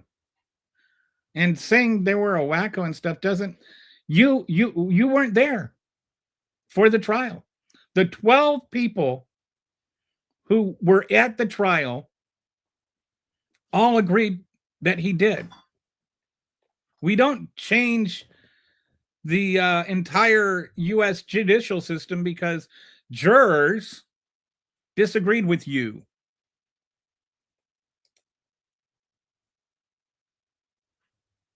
I believe in everyone in politics. Anyway, I'm going to jump down to see if I can get more about what I was. They don't lose their ability to be in the room. They don't want to do that. Okay, just once I would like to see a reporter snap back when he calls them nasty or fake news or the worst. Just really lay into him about all of it. What I wish I would see, this is what I wish I would see, is I wish when he called a reporter nasty for asking a question and then went on to the next reporter, I wish the next reporter would ask the exact same question. And then when he went to the next reporter, that reporter would ask the exact same question. I wish every single reporter, and then the next time, if he never answers the question, the next time he has a press conference, they should start off asking that question.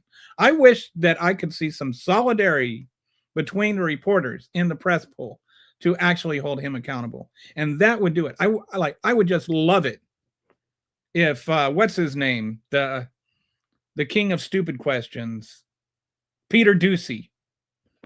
I would love it if Peter Doocy would say that. Would just like follow up from a CNN reporter's question. Because they're all media. They should all be after answers to their questions.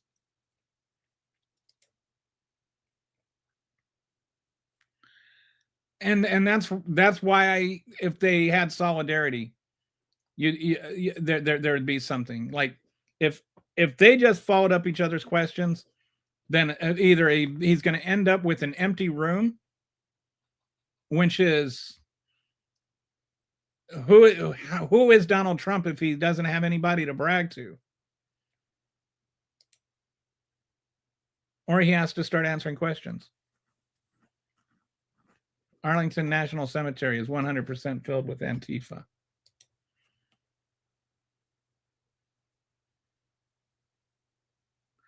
They can't. He doesn't say the truth. I mean, that's an objectively false statement. He has lied tens of thousands of times. Are you a real? Oh, you're Skull. You're yeah. I don't know if you're a troll or just gullible. Donald Trump saw an opening that the Democrats left, the working class. Yeah, I agree with that. I've said that before. I think that the Democrats' biggest mistake was forsaking the fight for unions. I think when they did that, that's where that hole came in. I don't think it's lefty policy or whatever. I think it's forsaking of lefty policy. I think if we had fought harder for unions, if we had continued fighting for unions, we would not be where we are today, politically or with our economic distribution. We had a lot more economic mobility when we had unions, and we had a lot more economic mobility when we had higher progressive taxes.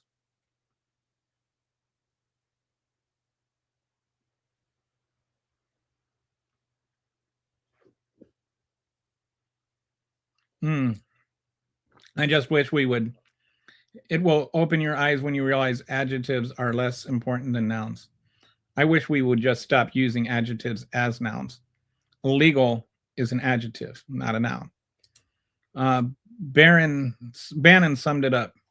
If they don't stick with him, they all go to prison. In for a penny, in for a pound. They'll sell out the country just to stay out of jail. I think there's an element of that with a lot of the MAGA voters too. It's like, if I admit I'm wrong now, then I have to admit I have been a complete idiot for the last 10 years. Like when he made fun of the handicapped reporter, I should have seen it then. But, I defended that, and then I defended everything else he's done since because I would have had to admit I was wrong.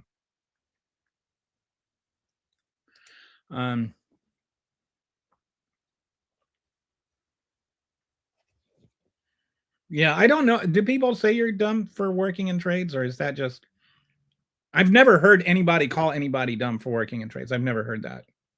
I'm not saying it's not true. I've just never heard it, and I agree that's wrong. I think there is this sort of fake liberal idea, or the idea of liberals, that we're a bunch of college educated people that sit around and judge people without college educations. I don't have a college degree. All I have is a high school diploma. I don't think you need to be I don't think you need to have a master's degree to be intelligent or to be well read. I think trade workers are incredibly important to our country, to our economy. I don't know. I think I've had good friends that actually made a lot of money as trade workers. You can make. There's a joke where this. Here's a joke for you. This neurologist has a problem with his plumbing, and he kind of gets under the sink and he dinkers around with it, and he can't figure out what's going on. So he calls the plumber, and his wife tells him to call the plumber. So he calls the plumber, and his wife is in the room. And the plumber comes in there. He looks under the sink. He's like, "Oh, I see the problem." And he takes out a wrench. About 30 seconds, he's got the problem all fixed up. And so the neurologist is feeling kind of stupid. He's like, yeah, I should have figured that out, but I spent all my time becoming a neurologist. And the plumber says, "Oh, neurologist? I used to be a neurologist." And the neurologist is like, "What happened? How'd you go from being a neurologist to being a plumber?" And the plumber says, I got into it for the money. So, all right, maybe it's not funny. At least Kitty didn't think so. When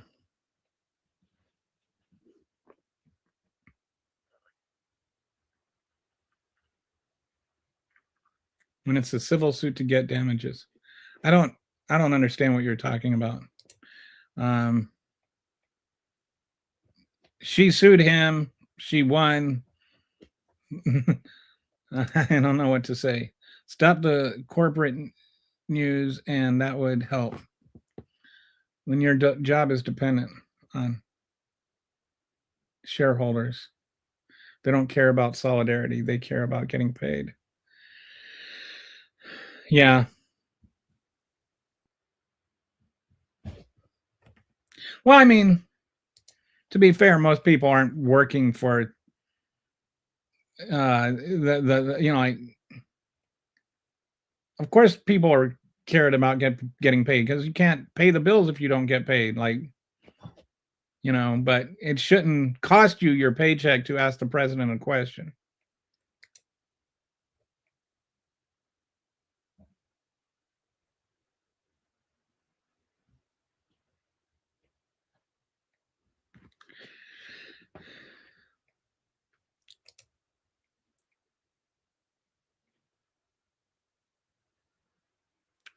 Pamela, the first logical person I've seen, and is absolutely right. Nobody in the government, left or right, actually cares. I don't think it's fair to say nobody cares. I think there are people that care. I don't think we should poison the well.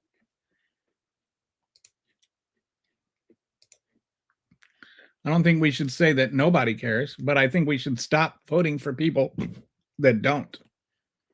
If we actually cared about our vote, we wouldn't be voting for people that don't care. Vote for people in the primaries. Know who people are in the primaries. Vote for the people that care in the primaries. There are people that run. My brother is running for office in the San Antonio area. He cares. That's why he's running. There are people that are running because they care. So, but you have to know who they are and you have to vote for them. You can't alienate a Republican or people who disagree with you. Why? You need to be open-minded to listen to their opinions. You may come disagree with this issue, but okay, I hope you're agreeing with what I said, because that's what I'm saying. But I also think that works both ways, right? If somebody is trying to have a logical, honest conversation with you, then because what happens is a lot of times on this show, people are not being honest in their discourse themselves. They're saying things that are not true. Or I will say something in genuine, honest response to what they said. And then they will just keep repeating the same thing over and over and over again. And it's not true. And then they'll just be like, yes, it is. And I'll be like, no, it's not. And they'll be like, yes, it is. And I'll be like, no, it's not. And it's like, okay, that's not discourse. Like, you have to have a conversation that's based in logic, based in reality, based in truth, based in evidence. That's like why I share my decks that have sourced information all the way through it.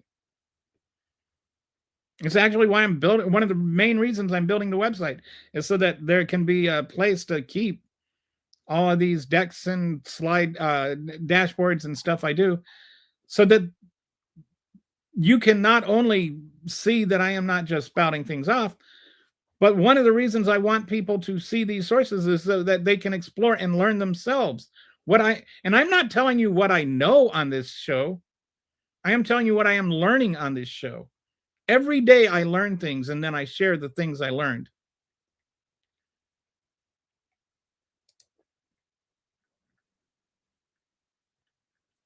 Yeah, Donald Trump is anything but respectful.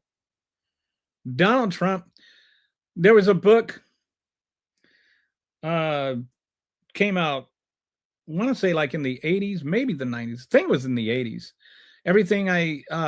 Maybe it was even in the 70s. Everything I ever needed to know, I learned in kindergarten. Have you ever heard of that book, Kitty?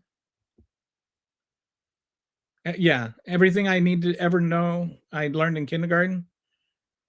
And that book was like basically saying all the important stuff in life, like how to treat people and like to be kind and stuff, are the things you learned in kindergarten.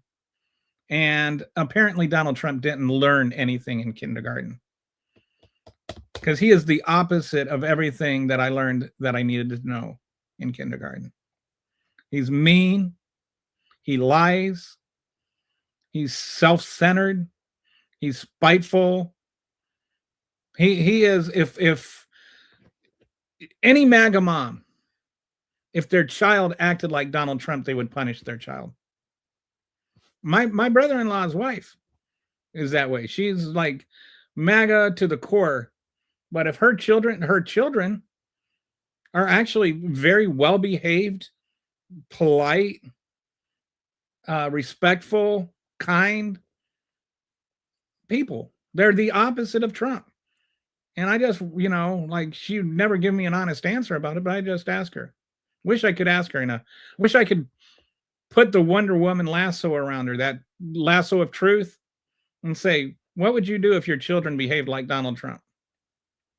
Because she would definitely punish them. He doesn't even act like a kindergartner. He acts like a bad kindergartner. He would be on timeout if he were in kindergarten.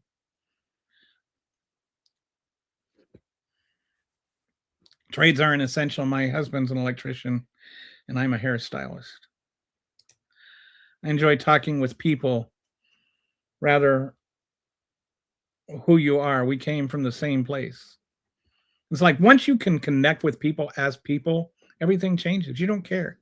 I don't know if you've ever heard of a Zero Standard. It's like this co-op thing where you order food, and I've told you, I've mentioned, people that follow me on Twitter or whatever probably know I like really into cooking food from scratch, and like I grind my own grain and make my own bread and stuff like that.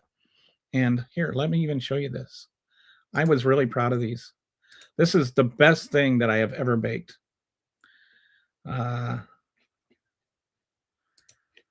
Okay. This was so good. These are hamburger buns that I made. I made some hamburger buns, and I shared them on a recipe because people kept asking for the recipe. These things were bouncier than springier than a bouncy castle. Just made them from fresh. And whoops. Kelly. All right, so whoops. Switched us around. Oh, what's going on here? There we go. Okay. Boy. There we go. All right. So anyway, buns were springier than a bouncy castle. I made them from fresh milled flour.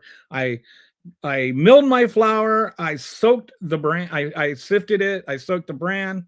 I made a tangzong, I think it's called, where you gelatinize part of the dough. And then I also had a poulish where you do a pre-ferment with like a little bit of yeast, and you put it all in the fridge overnight.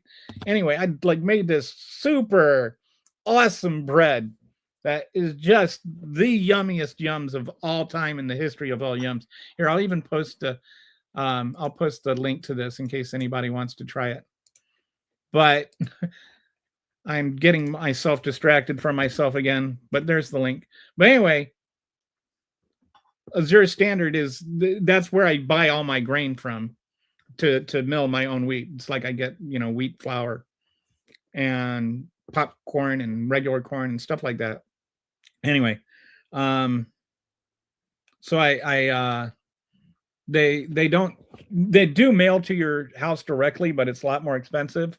It's also a co-op, and the truck guy comes and he delivers it, and then everybody kind of helps unload the truck together. Like there'll be about 20 people there, and we all help unload the truck together. You get to know people and talk to people and meet people in a totally non-political environment. And I find it interesting because there are people that are all over the place.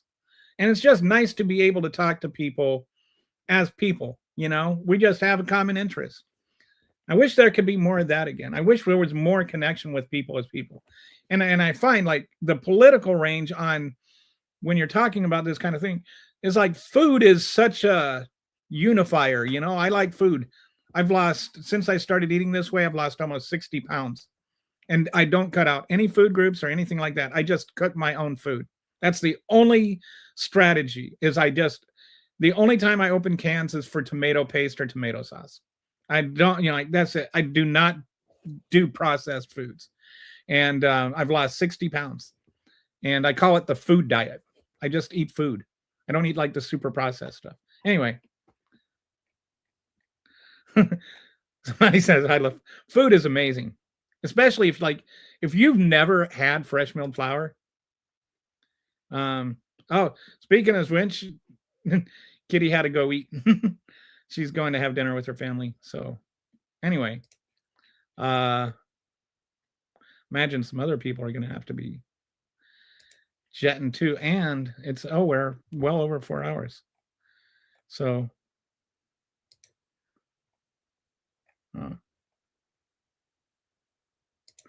you talking to me, typing on two different things, mainly because you are 5 minutes. Oh, yeah, Skull. I'm always behind on the comments. No, it's not that. I'm not afraid of you, Skull. It's just you're too ridiculous to entertain. Like you see us as like peers or equals or something, but you're just like, it's like if LeBron James didn't want to play one-on-one with me. I'm not going to say it's because he's too chicken. It's just not. I'm just not worth his time. I love food. Oh, food is so good. Oh no, you went the wrong direction, dude. Well, I know who found it. I say weight is a constant. Every time somebody loses a weight, somebody's finding it. You should try switching just to fresh milled flour. It makes such a huge difference. Like I can have a whole meal as a slice of bread. It's just it's got so much more fiber in it that then I'm talking like different even than whole wheat flour, like fresh milled flour. It has like a lot more fiber in it, and it's got the bioavailability of all the vitamins and stuff. It's not like the vitamins are stripped out and added back in.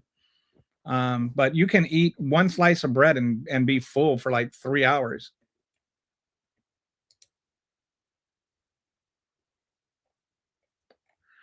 So anyway, yeah, anybody wants to check on that recipe, I shared it with you. Guess what I'm going to, so Knight, guess what I'm going to make this weekend that this should, like I'm going to make homemade from fresh milled flour ding dongs, like the chocolate filled cupcake, the chocolate cupcakes with the marshmallow filling. I'm going to make those from fresh milled flour, all organic ingredients from scratch, including the marshmallow filling. I should, but I work 70. There's if if you get a decent bread machine and a decent mill, it takes about 5 minutes to, like, you can just take 5 minutes, put all the ingredients in your bread machine, go to work, come home, and you got a fresh loaf of bread all ready to go. When I eat bread, I mean, it can take less time to make bread homemade than it does to go to the store and get a loaf. I mean, time-wise, it takes time to like do all this stuff. But if you have a bread machine, it does all that stuff for you. When I eat bread as a kid, it didn't hurt my stomach. I eat a slice of white bread now, just one. I feel it all day, so I don't do it. Yeah. I had one of the reasons one thing that happened to me is I was chronically having stomach problems for like 20 years. And like I had colonoscopies and I had endoscopies and just one thing after another. And I had just basically given up on ever resolving them. By stomach problems, I mean, I had the trots like almost all the time. I'd go through like massive amounts of ibuprofen, or not ibuprofen,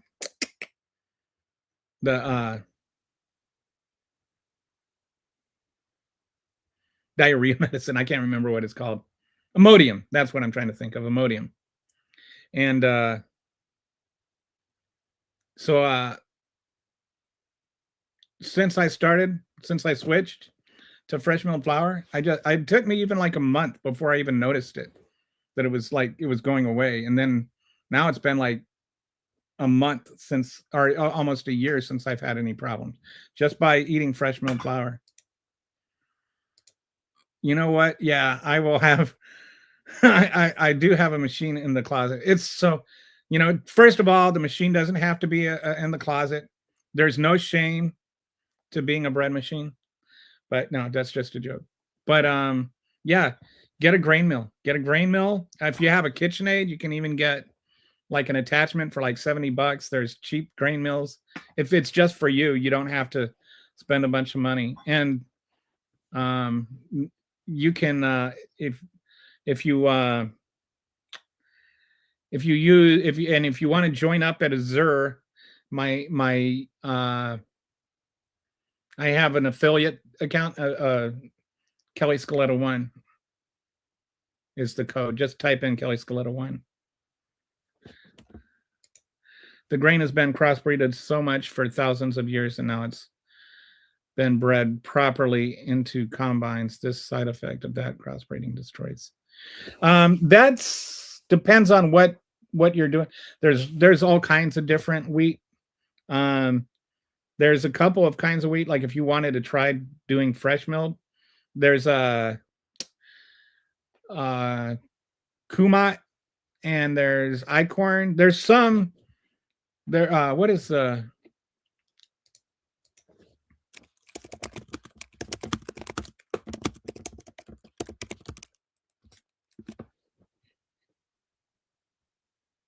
Emmer and Einkorn and Korshan are 3 wheats, and I've used all of them. There are some wheats like they have, especially the Korshan. They had this wheat that they found literally in an Egyptian tomb, like one of the pharaoh's tombs. And another thing, like flour goes bad, the wheat grains don't go bad. They found this like literally ancient from an Egyptian tomb wheat in this pharaoh's tomb, and they managed to grow it and use it and propagate it, and now it's like literally the original wheat you can go out and get, like thousands of years old. And it's called Korshan. The main it's called Kamut is the main brand that sells that. So people will use those Korshan and Kamut interchangeably. But it's good. It's good. I tend to, one of the nice things about when you're milling your own flour and doing stuff with your own grain, you can choose what to use and when to use it. So I've done breads with Kamut, or like with a mix of Kamut. I think the main reason that you probably have problems is there are 2 things. One is like the bug sprays, the Glyphosate or whatever it's called, Glyphosate, the chemicals that they're sprayed with. So with grains, when you're buying fresh grain, you can get the Glyphosate free is pretty common. Like that's the Azure standard has that.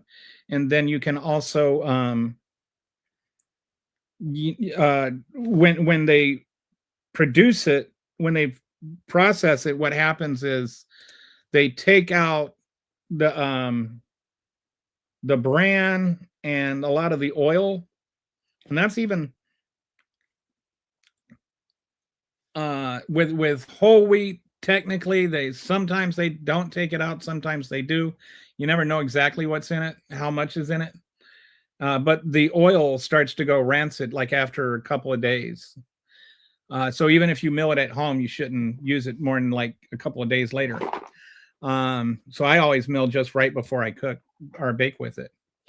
But anyway, you can use the exact grain that you want for the thing you're making. Grind it exactly as much as you want ground. You can get a lot more precise with what you're doing. So anyway. Anybody want one of my homemade ding dongs? Don't make that a double entendre. Well, good talk. I am a moderate person and I just like talking. Time to make dinner and sleep. See, I made you hungry. All right. The ancient ones can't predict much, can't fit in modern machinery, but they are so much better than in common breeds. Now, what do you mill the grain with? I have a classic mill, a Nutrimill Classic. It's like it's awesome. You just pour the grain in and turn it on, and then it's ground. It takes about 2 minutes, 3 minutes maybe. It's about as loud as an airplane. It's like really loud, but there's some dials on there that you can make it more fine or more coarse. There's like different grains or different mills. I like that one because it's flexible. You can do as much as you want with it, and it's like middle price one. So they make cheaper ones and more expensive ones. All right. So anyway, I gotta go pee. And I think it's you and I are the only ones left. So all right, Brett. I hope I see you tomorrow. Good talk.